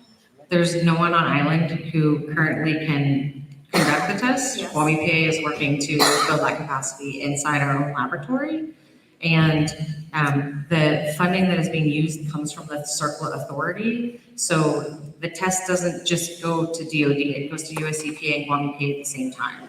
So all of the methodology that will be used, all of the testing that happens, that is all subject to our oversight, and it will be coming to us at the same time. So they won't be getting a report and saying, oh, let's do this, and then we'll give it to them. We'll get it at the same time and have all the information that anybody else has. Okay, I think we just need to be sure that someone from, like you say, outside the gate is going to be there to collect everything. And so you can get the results, but you know, data is going to only show what you touch, right, and what you collect. And historically, we haven't always had the best results when it comes to being represented, right? I mean, we have a programmatic agreement that's being thrown out the window, and so this is greatly effective because you could say this tonight, but come tomorrow, DOD can turn around and say, nah, for security purposes, right, national security purposes, you're no longer allowed inside our gate. They actually don't have the authority to do that in this case. So under the Federal Facilities Agreement,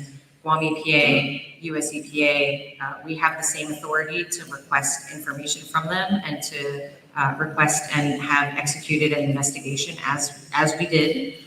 So they don't have the authority because of the CERCLA authorities that we have. They can't tell us to get out. So we use the existing authorities to say, look, you've been a responsible party, we have data, and we want to conduct this investigation, and we're going to conduct the same investigation outside the fence. And when we say outside the fence, right, that's a phrase that comes up a lot here also. I'm 19 years in the service. I love this place. I know Mahauli. It's okay. I will say that when we say, you know, we're conducting our own investigation, that doesn't just include the impacted area of Yigo, that impacts anybody who has any concentration of dieldrin in their water. So we're not just looking at Yigo. So for the folks from Dededo who said, hey, this well had been listed with high concentrations in the past, I promise you, and we've already worked with Weary and looking at some of the hydrology, we are looking at those other locations. So it's not just Yigo. We talk about it here because you're the impacted community from Yigo. I know there are other members of the island here, obviously. But that investigation, you know, DOD conducts one, in partnership with US EPA and Guam EPA under the circle of authorities that we have to direct them to do it. But then also we're doing the same thing in other locations that they aren't necessarily responsible for. I hope that clarifies a little bit. Yeah, I just hope that when the results come out, that nothing is hidden under the guise of national security. Absolutely. Your concerns are valid and I appreciate them. And we will be as completely transparent as we can. None of that data is going to be hidden from anybody here.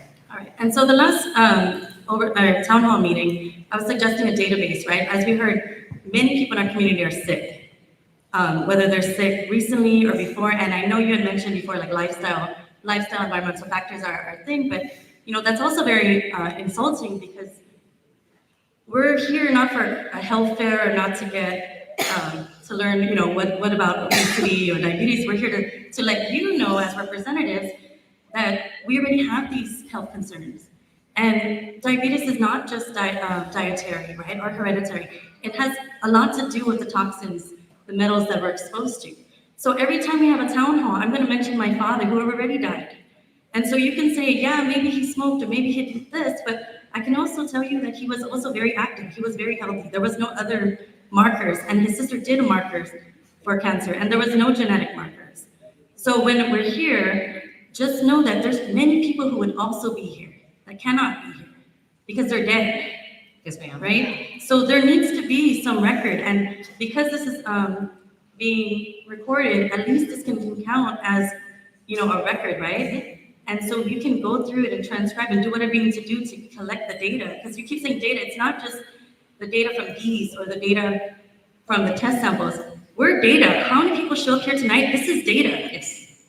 The people who died, who lived on back road, who drank Y15, showered from Y15, that's data, right? Yeah, absolutely. Okay, And so in our work with So we don't need a HSCR blood test. We don't need a blood test to tell you we have diligent right now in our body. I agree with some of that. So what I will say is part of the work with the public health assessment that ATSDR is doing is working with the Department of Public Health and Social Services to retrospectively look back and say, hey, in this community, were people complaining about this or were people diagnosed We with didn't that? know and who to complain to.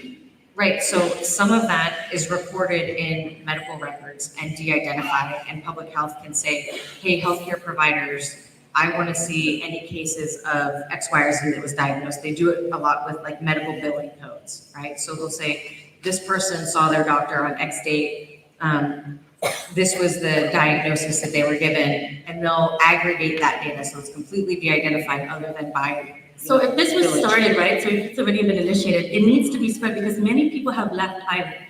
There's so many people at Tripler where the data records are going to be there and not here. There's people all, throughout the United States who have relocated at some point, but have drank the water, consumed the water, bathed in the water, right? Absolutely. Also, we're talking a lot of residents here, but there's so many who are at home who, I said last time, don't speak English. The people who live around me do not speak any word of English. So when you say 8 farms were inspected and they passed the test for pesticide, I'm really curious to know if the one next to my house passed because, I watch him do his pesticides, and my dad, when he was alive, would always call EPA because there's no PPEs. We don't know how it's stored. So we would like a list of where these farms are that passed and which ones did not pass. I can't even tell you the name of his farm. There's no name. For sure. But they bag their vegetables and I watch them drive off and I sell it. Right. So I'll work with the director, DOAG, and make sure that, what inspections have been conducted appropriately, right, respecting privacy and whatever other requirements are there to get that information out. What I can say is that in all of the locations where we went, there was a group from DOAG and from our pesticides enforcement team, and there was no packaging that looked improper. Google Translate with a camera will show you a lot of information. They did not find any evidence of illegal pesticides being used or stored. So on that note, I'm gonna just end, like Levin was saying, after the last town hall, I left point. I just want to take you all in my truck and drive you around and point out every single housing that was not there growing up.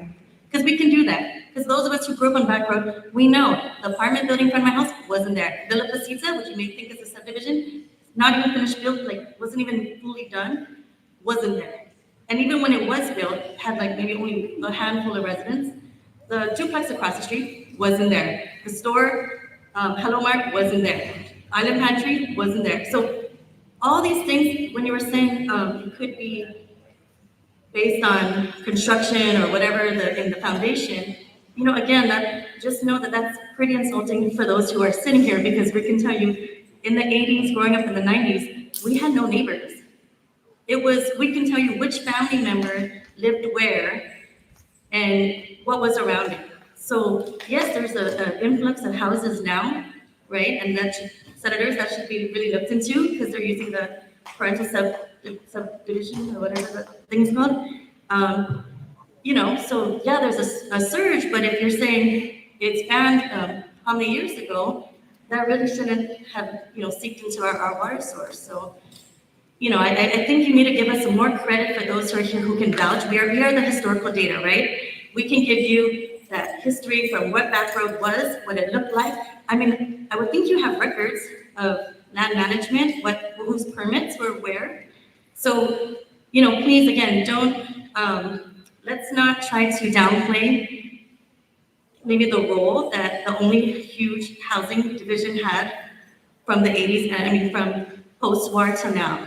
So if it happens to be JRM responsible, we need to just accept it and move on and see where it goes. But to keep putting it back on us, like, if my dad was alive, oh man, like, he would probably be like up here throwing a fit, because he was the most anti-pesticide person. And I don't know if you're EPA, you might have gotten calls from him, right? That to hear that you're saying it's one of us who would have contaminated our own drinking well, well, that was the tune the last time you kept saying, you know, these housing division, housing foundations, it was used. But also on the last note, there needs to be more courtesy. When you had the hotline for GWA, I called the hotline just to see. And I said, okay, right, I'm calling the hotline, I'm affected, I have a baby, I have a dead dad, I have a diabetic mom, right? We got a lot of stuff going on in our household. And they said, okay, what's your question? I said, okay, so right, where do I begin? I went to the mayor's office. I couldn't find a refillable station. I thought there was going to be a sign that says refillable station. I drove by here and I'm expecting a water tank. And I'm like, I don't see it. And they're trying to direct me to it. I'm going, gosh, I can't see it. Imagine the person who doesn't know. And I said, okay, where can I get drinking water? They said, that's not us. Check your mayor. You know how tamamano that is to ask our own mayor and our vice mayor to be, he is the one to personally be the one to deliver the water? That is a shame for a government agency to rely on an individual to take it upon himself. Even when I went to Cashless, they said, ma'am, do you want to buy a case of water to donate to Yigo? And I'm like, no, I don't want to ask people to buy water for me, right? To take water from civilians who bought it with their personal funds and then distribute it under the guise of GWA for water distribution. I just gotta say, that was not right. And please don't do that again. So don't, you know, if we're gonna sit up here, come correct, don't do this just to do this, right? For a good, you know, to fulfill the check boxes that you did at town hall. But that was our experience. And then I asked the hotline, what about the water filtration system? Okay, mind you, I had spoke to someone high at GWA who told me, go ahead and buy it and hold the receipt and EPA will reimburse me. So when I called the hotline, the lady goes, no, that was never said. And I could quote the GW lady, I have even an email. I said, so I'm getting confused, right? And then it started to get kind of hostile. And then it became, what did she say? Well, basically, it was a very rude person. I was getting frustrated, and I'm going, man, imagine other people calling, and they're scared, and they're frustrated, and the person on the line is, and then I said, well, so what is this hotline for? And she said, DIELDRIN. So what about DIELDRIN? Well, what do you have? I said, so DIELDRIN causes cancer. And she said, no, it doesn't. Oh my gosh. So I said, okay, wait until a lawsuit comes out, and then sing that tune when it's time. Right? So I just need to let you know that this is the frustration as a citizen, as a mother, as someone who's speaking out for people who don't have the opportunity to be here tonight, who maybe aren't, there's no more newspaper, there's no more PDN, right? I mean, people have to rely on their phones to read the news. But then you need data for that. You need Wi-Fi. You need a phone card. So there's a whole population on Back Road who are out of the loop. And even the GW lady said, I said, ma'am, you know, a lot of people don't have mailing addresses. And I know this because I work at DOE, and you put they'll just put the name for the Yigo, they'll put like some random PO box, and it gets found, and she goes, oh, you're right, that's why maybe all our notices get bounced back. So I'm going, if you know notices get bounced back, right, that means something needs to happen. So I think we do need to do a better job. We do need to ensure that JRM is here when we have these things, because they're right over there, and I cannot believe not a single person could come. But also lastly, to the senators here, I know the main concern for senators is money, right? Our constituents like money, our realtors like money. And I forgot to say this last time, where's the Guam Realtor Association? Because every one of those brand new houses, drive on back road, all 4 of them look alike.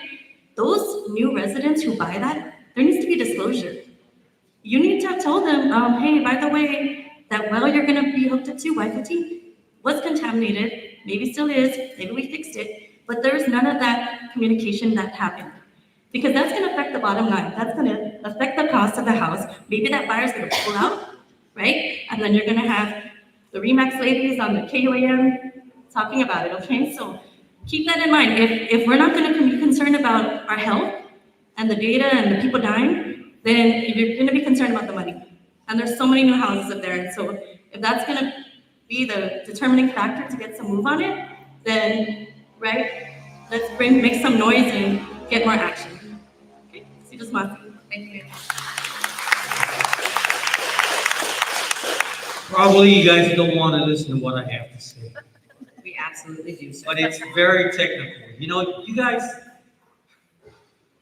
does the Guam EPA have inspectors down in the port when customs checks containers that has hazardous material? Do they? That's the question. That's a good question, right? Who checks them? What happened? I believe it was last year when that lady stored up that container full of chemicals in Batagua that was supposed to be hazardous, and they just made her move it to somewhere in Harmon. Where's the documentation? Who monitored it? All they did was move it out of the neighborhood, out of a residential area or agricultural area. But, you know, that's where it bothers me. I asked a question earlier about communication. Nowhere in the media, nowhere I could find information of what that chemical was stored in there, because for the past 10 years, a lot of us farmers that try to do organic farming have been competing with certain farmers that have beautiful crops. We can't grow all these invasive species that came in. And we're wondering, wow, how come their amargosa is this big and ours is like that big, and it's got all these holes in it and everything else?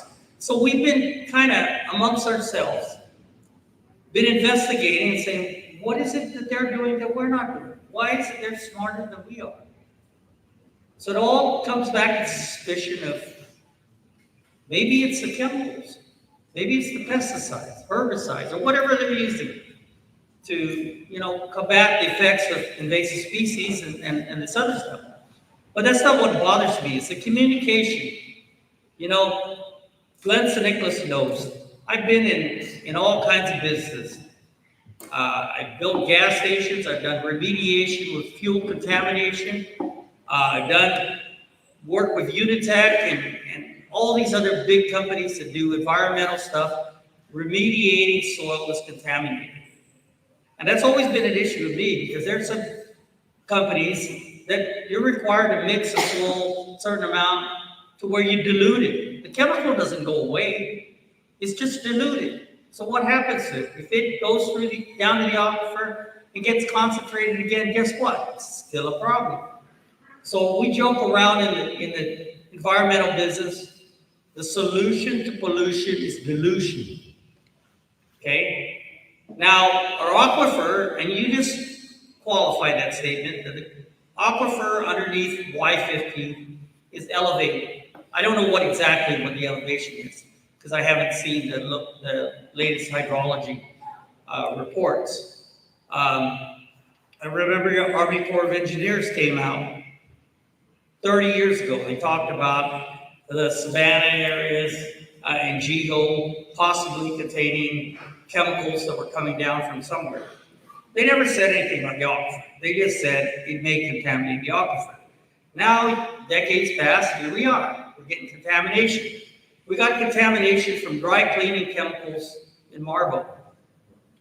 The military went and put their filters in and they cleansed that water.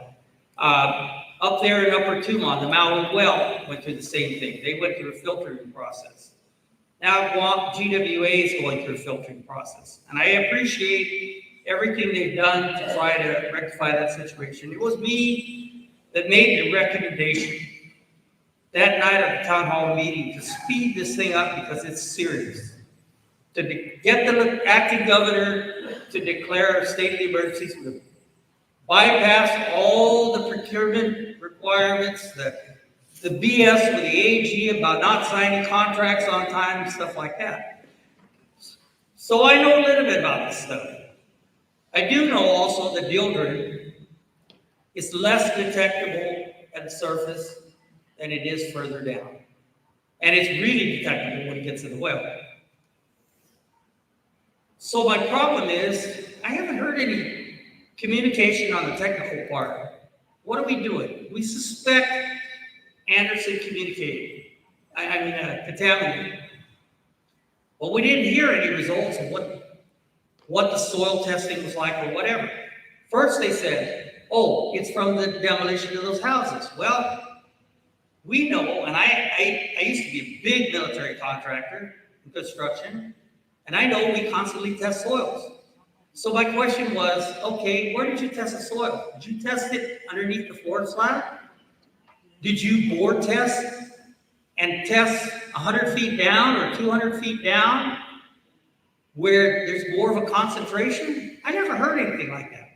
I asked Miguel at the town hall meeting, I said, are you guys going to conduct boring tests around Y15 so you know which artery, which direction the contamination is coming from if it's moving horizontally? We know that the way these water wells act, a lot of water moves horizontally. So you may not detect it at a certain point, but all of a sudden down here in Denton or somewhere else, you'll detect it. Army Corps of Engineers told me there's a river from Mimi Aguilar, that waterfalls there, that goes all the way out past the Japan Memorial and out towards Retidia. Okay? So we know there's horizontal water there. And that was my first concern was, when Y15 got contaminated, is that going to flow into that cavern and contaminate all the wells in this area? Well, GWA told us that it didn't. And so it's kind of pretty unique that water's real good here, water's highly contaminated over there. So that was a good suspect of where the source was. But if you've ever done work with the military, there's a lot of testing that gets done. Guam EPA comes out and says, where's your test report? Where's your this and that? And we present those, you know. I did a lot of work at Unitech on gas stations, so I know all about that. Oh, they want us to drill over here and find out this contamination across the street. Oh, why is that mango tree dying over there? Is it contamination from fuel that went horizontally out? And this is one that I complained about, and I got fired from the job by Exxon Corporation because in Agate, the Exxon station contaminated the whole area and it went horizontally. And as I removed the old fuel tank, put in a new double containment tank, I found pure fuel. But yet they hired somebody else and fired me, and all they did was pump the water out into somewhere, hold it somewhere, and put a new tank in and replace it. Shame on them. This is and I'm sorry, I'm very passionate about that, you know, protecting the environment. But I know a lot about bore testing, and I know a lot about those contaminations. And I'll tell you something that I really know a lot about that nobody's ever mentioned. When hazardous material comes into the port, we have to declare it with the U.S. Coast Guard.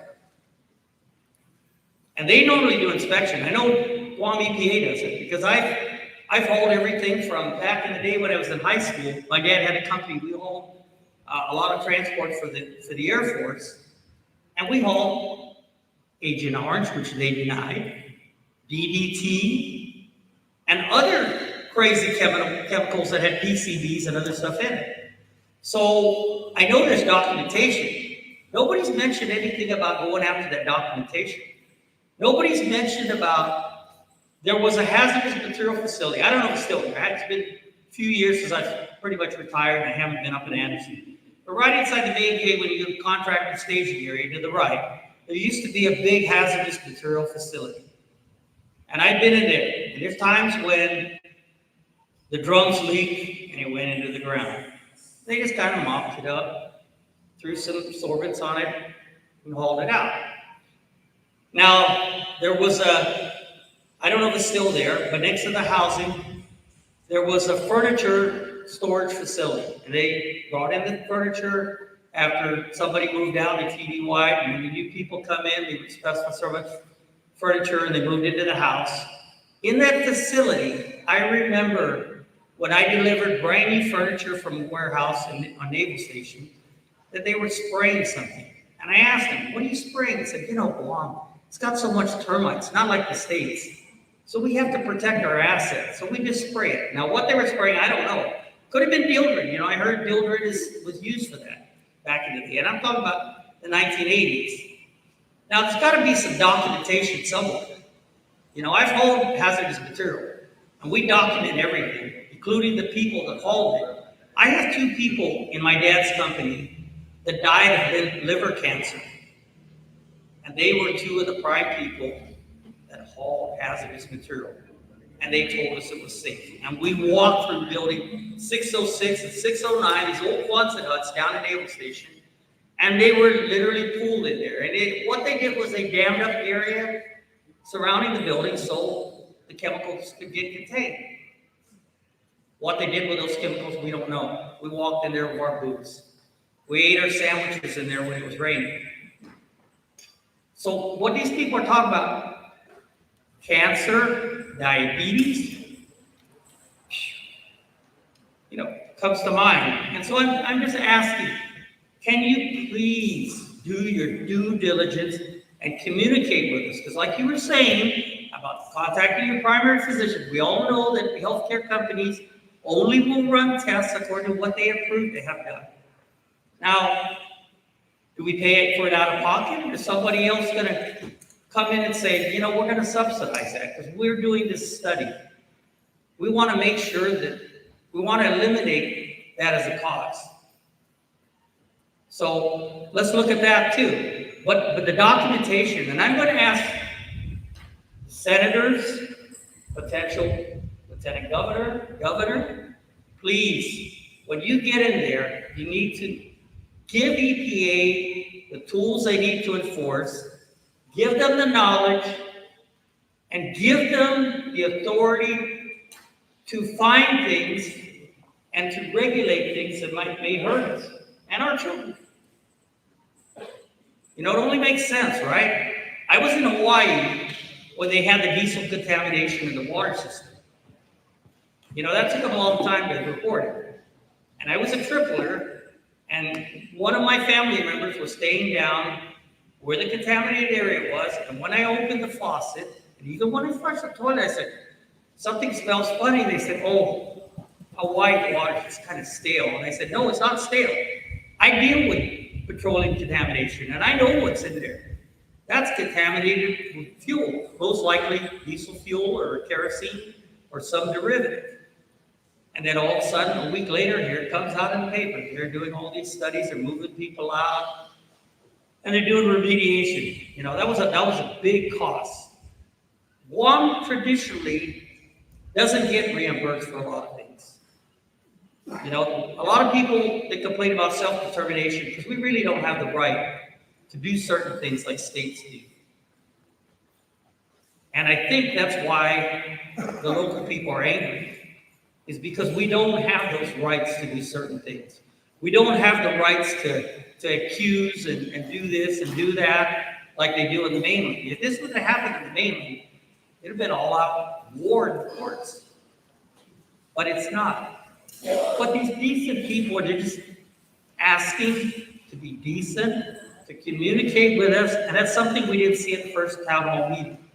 There wasn't a whole lot of communication. There wasn't a whole lot of data. And I appreciate everybody on the panel that was listening to us. But we expected answers right away. We expected results. This town hall meeting, I didn't even know until a couple of days ago. Why? Why was it not advertised better, or why didn't they go around with flyers to every house in this whole area and say, hey, this is important. Come to this meeting. It wasn't until somebody complained about not being able to make it that we need to get it online through Zoom or Facebook Live or Instagram Live or something that I saw people scrambling.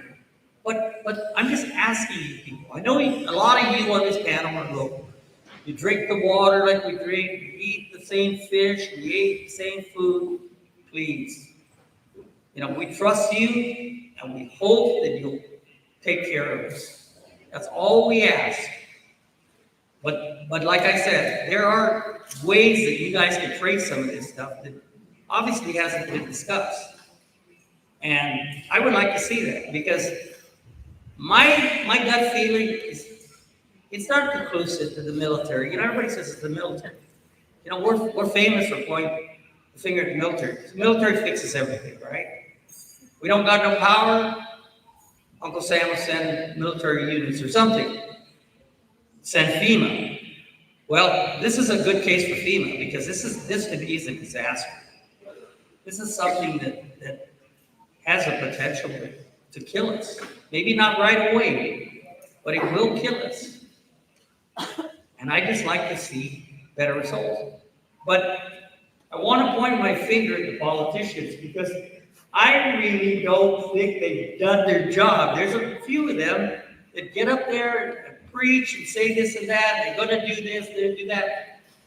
But collectively, a lot of times it doesn't happen. Why? Is it backroom meddling? We need Donald Trump over there to get up there and say, God dang it, we're going to do this. I don't care what. Take it to the Supreme Court. But I'm not going to let my people die in vain. So that's all I'm asking is everybody act decently. If you don't have conclusive facts, please don't point the fingers and make everybody look stupid. But please work together and let's solve this thing. Guam is that. We've always worked together. Thank you.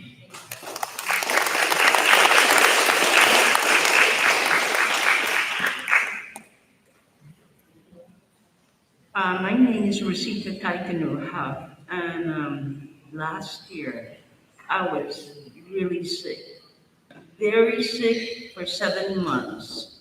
My husband took me to the emergency care. When he said, the doctor will let public health know what was wrong with the person that died. But that's not so, because I went to the doctor and nobody knows what's wrong with me.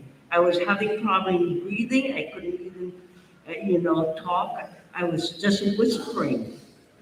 So the doctor gave me pills, heart pills, every kind of pills that they can give me, but I still wasn't healed at all. Unfortunately, my husband and I have a really good insurance. I was able to go to Cedars-Sinai. They look at me when I got to the place, because I couldn't talk here in Guam. The minute I got to California, I was good. I was dancing all over the place. I didn't have any problems talking or even breathing. So then we already made an arrangement for me to go to Cedars-Sinai, and the doctor looked at me and went, "Why are you taking all these pills?" So I had to tell him that I was having problems, and the doctor here in Guam told me, maybe you're 8 years old and you're getting old and your voice is changing. That's the problem. But that wasn't the problem at all, because I was all right in the States. When I came back to Guam, I started having that problem again. And I appreciate that you guys have new filters. But that's only on that part. We live in an old house. I don't know whether it's our pipe that's not good at all, or our solar system is not good at all. or whatever it is, I'm still having problems with it. We can't even use our kitchen sink. The minute we turn on the faucet, I started having that asthma attack again. So, we can't say, check the doctors because the doctors will give us the information. The doctors don't even know what's going on with our body. Because 7 months, I endured that hard breathing. I didn't call EPA say call public health. I called public health and said, I don't think that's related to these toxins. And he said, okay, I just want to let you guys know. So nobody was able to help me when I went to the States. I just found out myself when I could breathe and I could, do things normally. That I found out, oh, I guess something must have happened. I came back to Guam and my family told me, we're really having problems with the water and they're trying to fix it. So that's why we're getting all these bottled waters. We came and got our water, but I took a shower right after I got off the airport without knowing anything. And I started losing my voice again. Then I realized that's it. It's not the pills that's making me sick, it's the water, our environment here in Guam. So I just want to let you know that we can't even depend on the doctors to say, give us the exact cause of the death of this person. Because they didn't even know what was wrong with me. They just told me that I'm getting old. You're 8 years old, you're getting old. And that's not the case at all. So I just want to share that with you. Thank you.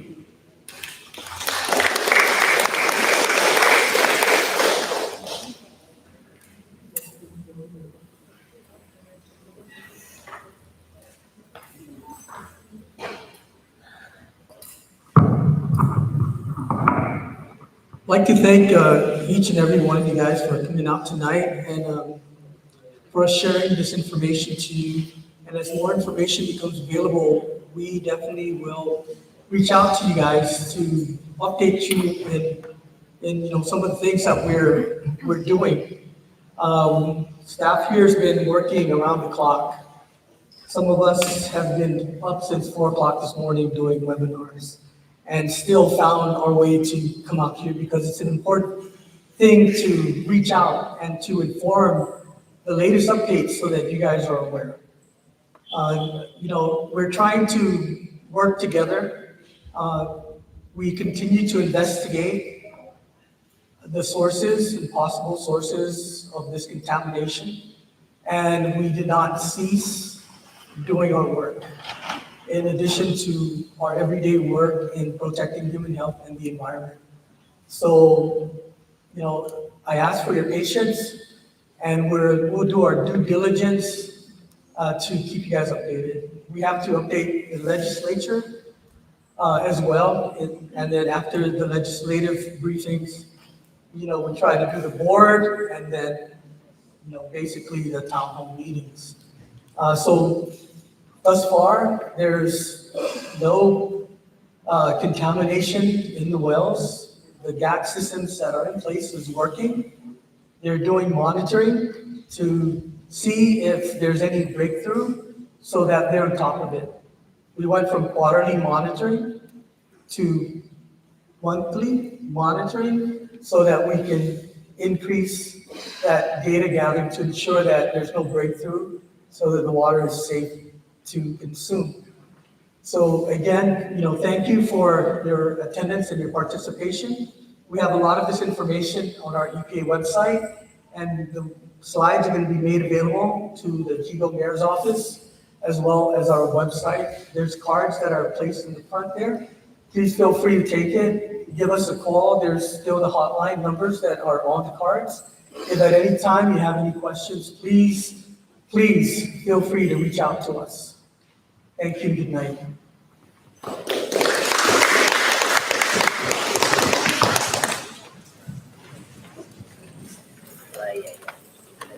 My butt hurts now.